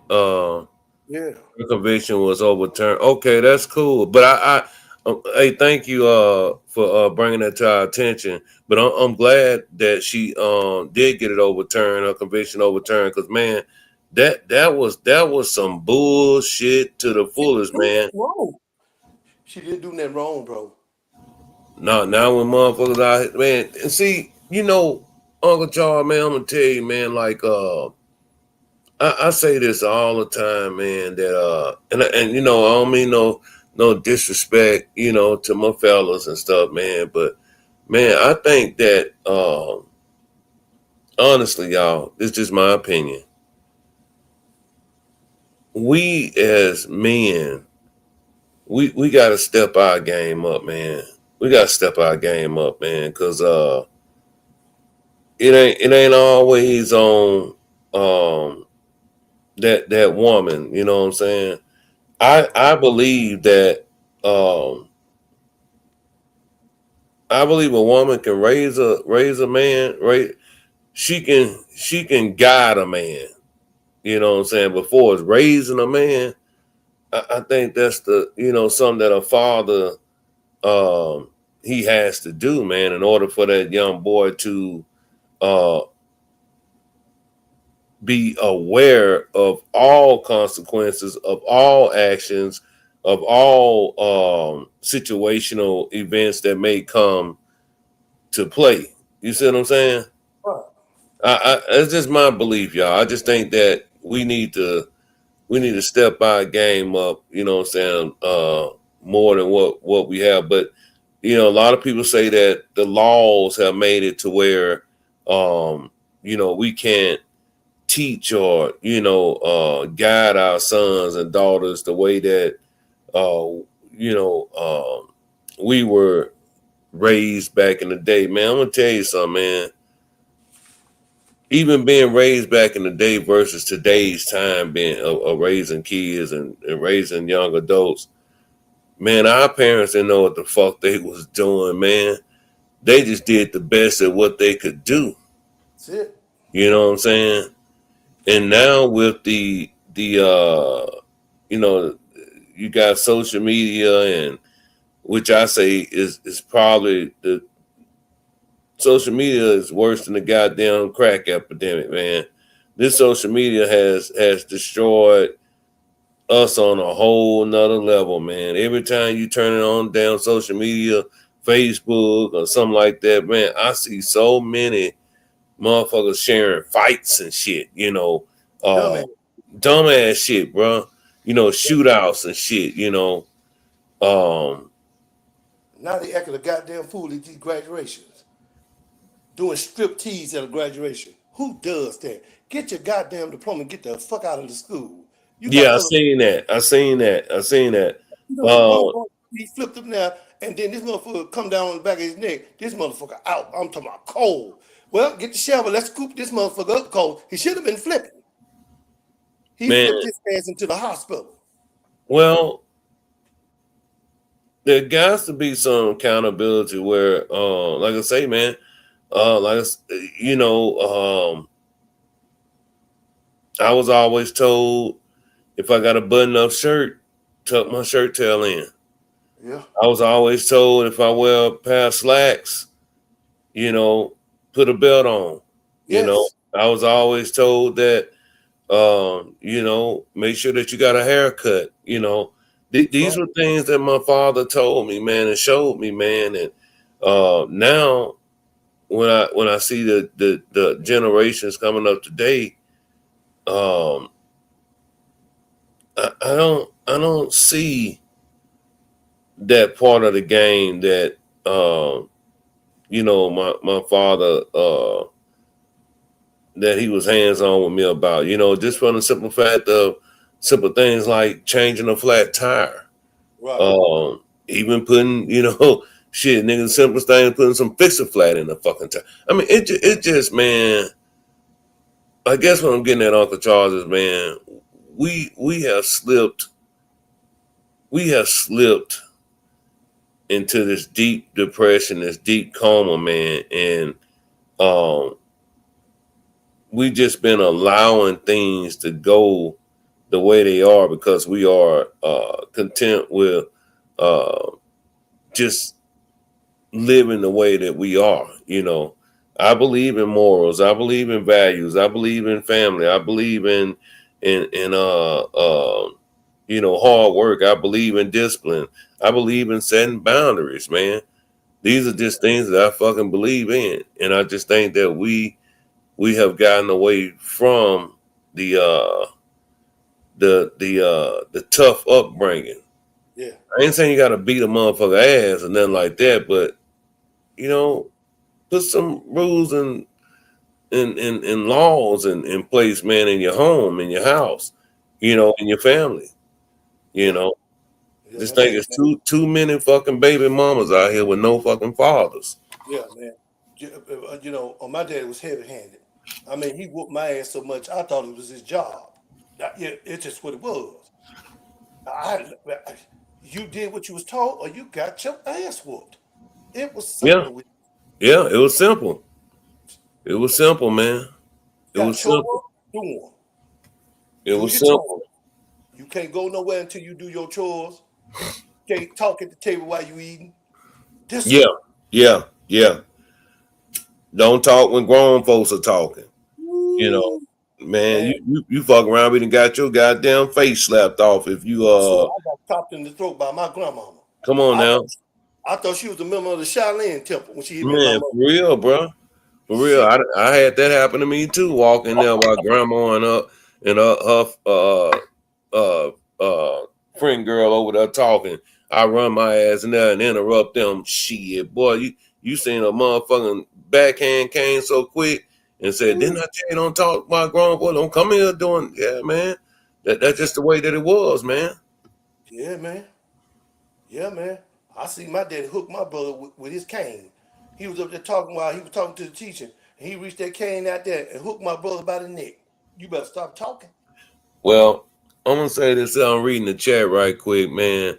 Uh, One Blade, man. You know, we got some brothers, man, that just they wanna just make Carmelo to be this villain, man. You know what I'm saying? They want to make Carmelo be this villain. So I don't even pay these guys no mind when they be talking that shit, bro. You know, like I said, man, you know, even with Uncle Charles saying that, you know, about the knife situation, man, I can't even sit here and say that the boy had a knife for the simple fact that Yeah. how you not have the fucking how you not if he had this knife or whatever the fuck he postman had to take out Austin, why wasn't it displayed in evidence? It should have been. It should have been. If that's the case, Where's the knife? where's the knife, man? Where's the fucking knife? Now watch this, Illis. Now watch this. Remember when he told the police, I told him not to put his hands on me. Guess what? If that young man was gay, he'll be at home right now. Trust Well, you ain't never lying. me. He'll be at home right now. He will be at home right now. Listen to his statement. I told him not to put his hands on me. He did it anyway. This is Pause though. Pause. pause. What that mean to you though, Uncle Charles, when somebody say that? Meaning, motherfucker, I'm gonna do something to you if you put your hands on me. All right. So hold on. So in our community, in our culture, when somebody say they put their hands on you, that means that they didn't fucking touch you some type of way that you didn't approve of, right? That's right.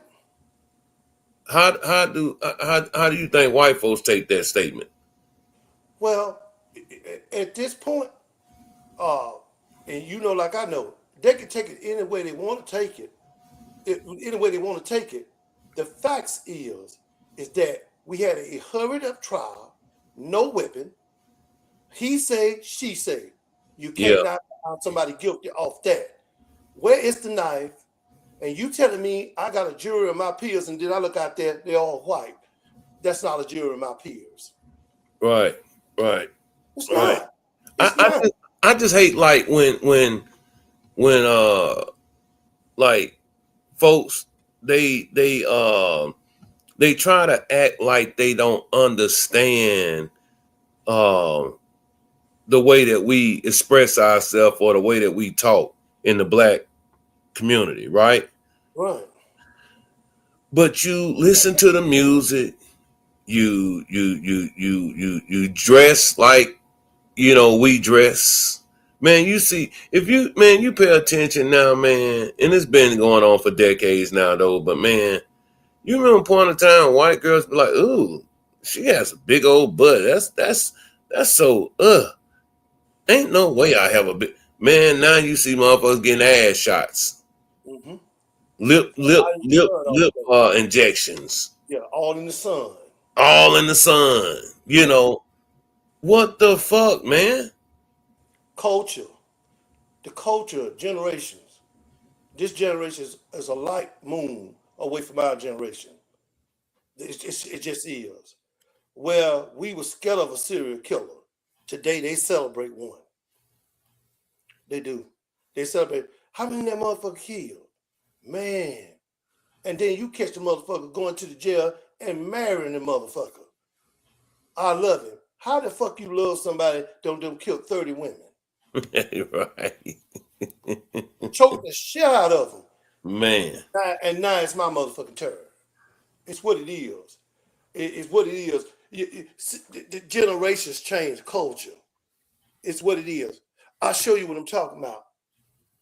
When I was growing up, when somebody died in the neighborhood, everybody came out their house and went to that house, descended on that house and gave their condolences, whether it was with money, card, or food.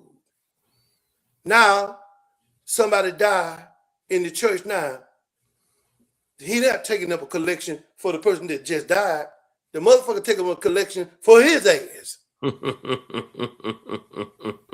This is what we doing now. This is what we doing now. Things have changed. The generations have changed. I was told, I give you what I'm talking about. If you get two black boys, brothers, one go in the diamond shop, say, get your motherfucking hands up. Give me all your motherfucking money, or I'm going to kill you. Well, that person that went in there and robbed him. He's not the threat. The motherfucker that's in the car is the threat. You know why? Because he drove their ass up there. This is what I'm talking about. There's no accountability for where accountability should be. It's no accountability. So people say, well, how you get to your age? I said, common sense. Now, I got hit by a fucking car, knocked in the air, rolled across the street, and I was face down. When I woke up, I had a bright light in my face. I said, oh, hell, time don't ran the fuck out. But then somebody said, how you feel? And I knew I was in the motherfucking game then. So I changed, brother.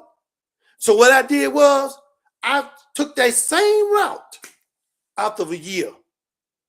And then I got motherfucking hit again. Now, either I'm stupid or I didn't get the motherfucking memo. I need to stay up that fucking road. Common sense help you live a long time more than anything. If you put a glass of orange juice on the table and a glass of acid, well, which one motherfuckers you think I'm gonna drink?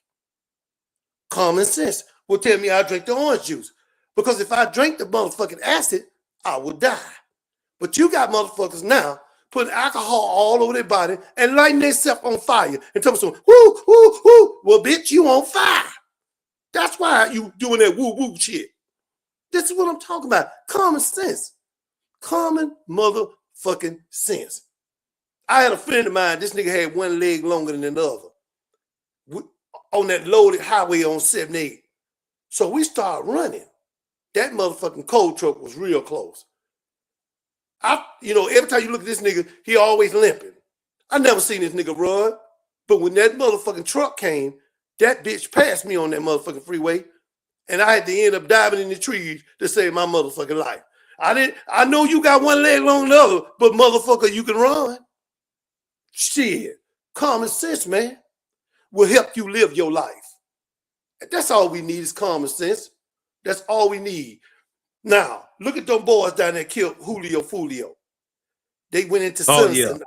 Yeah, last week. I think it was last week. I seen that shit. I seen they that done, shit. bro. Nigga, let me ask you something. How the fuck can you give me life plus 30 and then you tell me I'm gonna give you some credit? The fuck I need credit for? I ain't leaving this bitch. Yeah, it's right. Credit? Credit for what? Now you gonna have needs where a man, now one of them got a child with that other girl. Now watch this. That the girl that was with them, she got 15 years. If she used her credit card, she'll be out in 6. Now what you think she gonna do when your ass is locked up and she got a baby? She's gonna meet a new man and she's gonna have a life. And your dumb black ass will be in jail and you're never leaving. I want these mothers to start telling these boys, oh, you do that again, I'm gonna put your black ass out. You're not gonna lay up in here, commit fucking crimes, and bring niggas here to shoot my house up. Get your ass out of here, and you better get out of here before I bust a cap off in your ass. You got to go, son. I can't take you no more. That's it. But Uncle Charles, before you came in here, man, I had some difficulties too. I'm on my phone now. I don't know what happened with my laptop. Something happened to it. But anyway, I was talking about here in Omaha, man, on Juneteenth. Man, they out there, they had their parade, the parade and stuff went down. Everybody having a good time, man, doing what they do. Next thing you know, man, gunfire breaks out. You know what I'm saying? Onto my man, they spraying that bitch up. All you hear, not no pow pow. The real shit. You know what I'm saying? So with that being said, man, I don't know if this new breed be trying to impress by pulling off these type of capers like this, man. But yeah, I wish these young girls to step up, man, and start telling these motherfuckers, like, hey man, I don't want that for myself, man. But if you look on YouTube, man, you look on Facebook or any other social media platform, man, I see a whole bunch of videos with titties popping out, pulling out weed, the motherfuckers taking out their bras, and I'm just like, oh my God, man. Like motherfucker, we got to do better. We got to do better. AIDS is rampant. We got to do better. AIDS is rampant in Houston, and it don't took over Atlanta. You going on down there. Go on down there and have your good time and get your goddamn big old bathtub of AIDS. Go head on. And you're going to have shit all over. You're going to have bumps wrapped all around your fucking lip. And every time somebody look like they're going to touch you, your ass go to screaming. Because them big ass lesions sticking out your goddamn face like a pair of breasts. And you up there, every time you look at you turning yellow, then your ass turning green. Then your ass turning red. You every motherfucking color in the goddamn Crayola box. Because you fucked up. Because you had a good time. Go on down there and get your shower full of AIDS. Go ahead. And I guarantee you your ass won't be the same. These AIDS, they don't change. They morphed. They don't evolve. They evolved. Let me tell you something. Rats ain't even the motherfucking same. See, back then you set a trap and the rat come in and you come back in the motherfucking trap still there. That bitch got the cheese and that bitch is gone. Nah, the motherfucker get the cheese. He get the motherfucking trap, and if you slipping, he gonna get your bitch ass. This is what I'm talking about. No doubt. This ain't no game. Doubt, man. So I'm gonna say this, man, because I gotta get up and go to work. Yeah, I I'm gonna get off too, man. Yeah. I'm gonna say this in closing. I'm gonna say this to my chat, my brothers and sisters. nobody won in this case. You got a Mm. young man that been raised to hate blacks and be discriminated against certain people. It's unfortunate, but that didn't come from him, y'all. That came from his mom and daddy. See, you raised that monster, and now that monster don't got stopped. So now, while his brother is still walking around and got breath in his body, he needs to start changing. Not for his brother, not for his mama, not for his goddamn daddy, but for himself.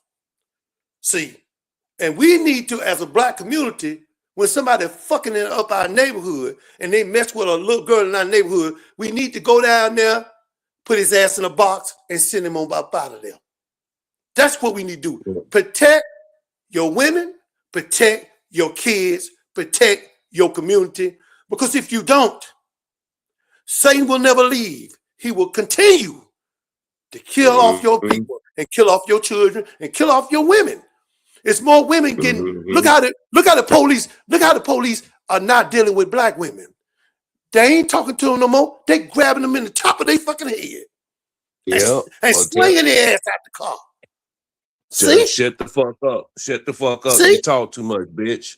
Yeah. That's what they said. I heard one of them say, "You kick me, bitch." That's what he called her. He's supposed to be fired. Yeah. He don't supposed to have a job. Been talking to him. He don't supposed to have a job. Yeah. Now, if you got to rough her up, okay, that's one thing. But to call that sister a bitch, that came from an anger inside of him, the way he was raised. Remember this, Illis. Remember this. For sure. When blood is spilled, it's going to be more blood spilled right over there. You got blood on your hands. If you got blood on your hands, guess what? You will pay the price too. You will pay the price. Blood is on your hands. You cannot oppress a people. God ain't gonna let you. He will not let you oppress a people. The old generation is dying off for the new generation to come forward. But look at what's going on. Look what's going on. He cute. I don't need no protection. So you rather have bumps around your lips like motherfucking salmon spread? Well, you go ahead on. You go ahead on. I enjoy watching you bust them motherfucking bumps off your face. That's why let Dr. Papa Pimple get your motherfucking ass and just start blasting away off your motherfucking ass. And that's all I got to say, man. I appreciate you letting me come on the show. Salute to you, man. Salute to Uncle Charles, man. Salute. Yes, sir. Man, Uncle Charles ain't never lied, man. Say motherfucker got bumps on their face like sandwich spray. But no, y'all, for real though, man. I seen it with my own eyes too, man, where, this is what, these police now, man, that's what they be on. You know what I'm saying? They be on that type of time, disrespectful type of, shit that be going on. But like my boy One Blaze said, until we make a hard stand, things will never change, man. We gotta make a stand, and soon, because bro, I'm telling you right now, y'all don't believe me, y'all ain't got to. But I'm telling you, I don't believe for 1 second that Donald Trump gonna leave that White House. I don't believe he gonna leave that White House. And even when it's time for him to leave, y'all think January 6th was some them last couple years ago? Oh, it's gonna be 2.0. It's gonna be 2.0. White folks are emboldened, man. And see, even with looking at Karmelo's situation, man, how that look, you got a young ass motherfucker the same age coming up telling you some shit to do. And then he a white boy at that. Man, if you don't get the fuck up out my face. So people talk about why didn't he leave? Why didn't he get up? Well, they should have been asking Austin that shit. Why didn't he go leave? Why didn't he go get an adult? Or, why would you even think that you can come at a young black kid like that? Or just come at, I don't give a fuck if you're black or not. Come at any kid like that thinking that you just gonna bully them up out the way. But I tell you one thing though, shit, it was bound to happen. If it wasn't, that situation, somebody was gonna come for him because man, ain't nobody gonna sit up there and just let somebody just keep pushing on them and punking them like that, man. Think that shit cool. Every bully I done seen, even Biff, like that's what I called Austin. I called the motherfucker Biff from Back to the Future. Even Marty. You remember he knocked Biff out. He punched the hell out of no, that wasn't Marty, it was his dad. Mac Swain or McFlane, whatever. McFly. McFly, yeah, McFly knocked his ass out, knocked Biff ass out. And hey man, bullets get knocked down. And that's what happened here with Austin. But man, we gonna keep the young brother in prayer, man, and hope that this the dream team, man, coming and show out and do what they supposed to do. Cause bruh, when that day come, we gonna see the young brother, up there, representing, and being the best defense attorney that one could ever have seen besides the late great Johnny Cochran. When you didn't when a person has been uh abused the way that Carmelo Anthony has, man, and just the family, man. Do y'all know, like them people said, man, 8 times. 8 times they had to fucking move, staying in hotels. Think about you being a young father and you got strangers, threatening your kid. Not Carmelo, they're smaller kids, you know. You don't even go outside. You scuffing up money just to pay for DoorDash. Shit like that, man. Shit like that. And I'm gonna tell you, that's what these motherfuckers do. This is what they do, man. See, you can't break my spirit unless I can't eat, you know. So that's how they did what they did to the family. After they came and put them bullshit charges on Carmelo, then they took they livelihood away. Where the father couldn't,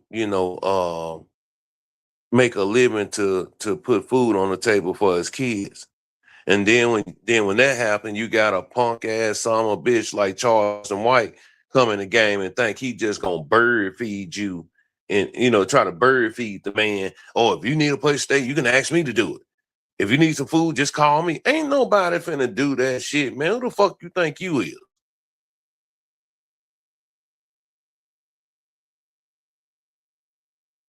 Who the fuck you think you is?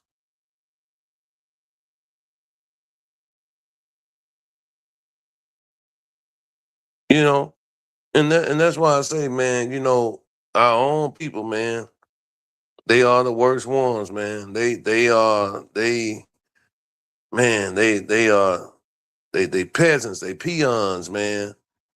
They peons. That's what I call them, peons. I have never seen in my life, man, or thought I would see where, you know, black people do each other this, worse than motherfucking the white man. Never understood it, man.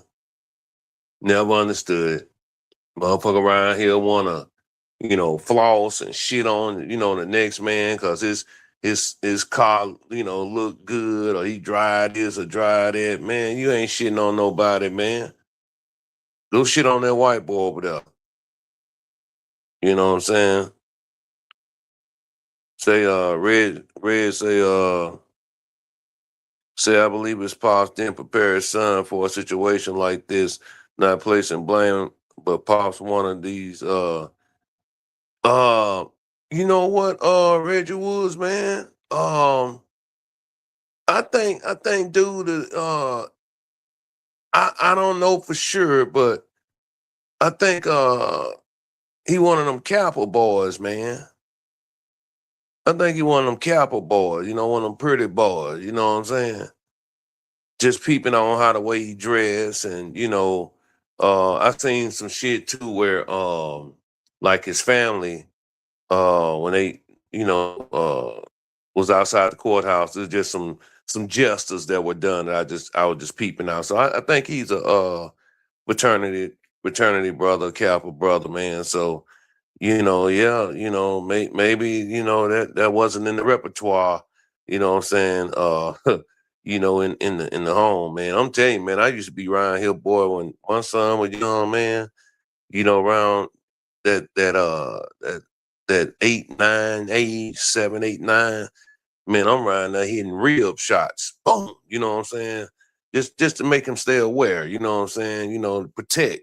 He'll know when I'm finna swing on him. He'll, put that elbow down, or I remember, shit, man, going to the school. Now he went to all boys school, right? And them motherfuckers called me, y'all. They're like, hey man, come get your son, man. I gotta send him home for the day. I'm like, what the hell going on, man? Man, him and such and such and had a little something. When he said who the person was, I'm saying to myself, I say, I know ain't no damn way in hell my son was in here beating up on this big motherfucker here. You know what I'm saying?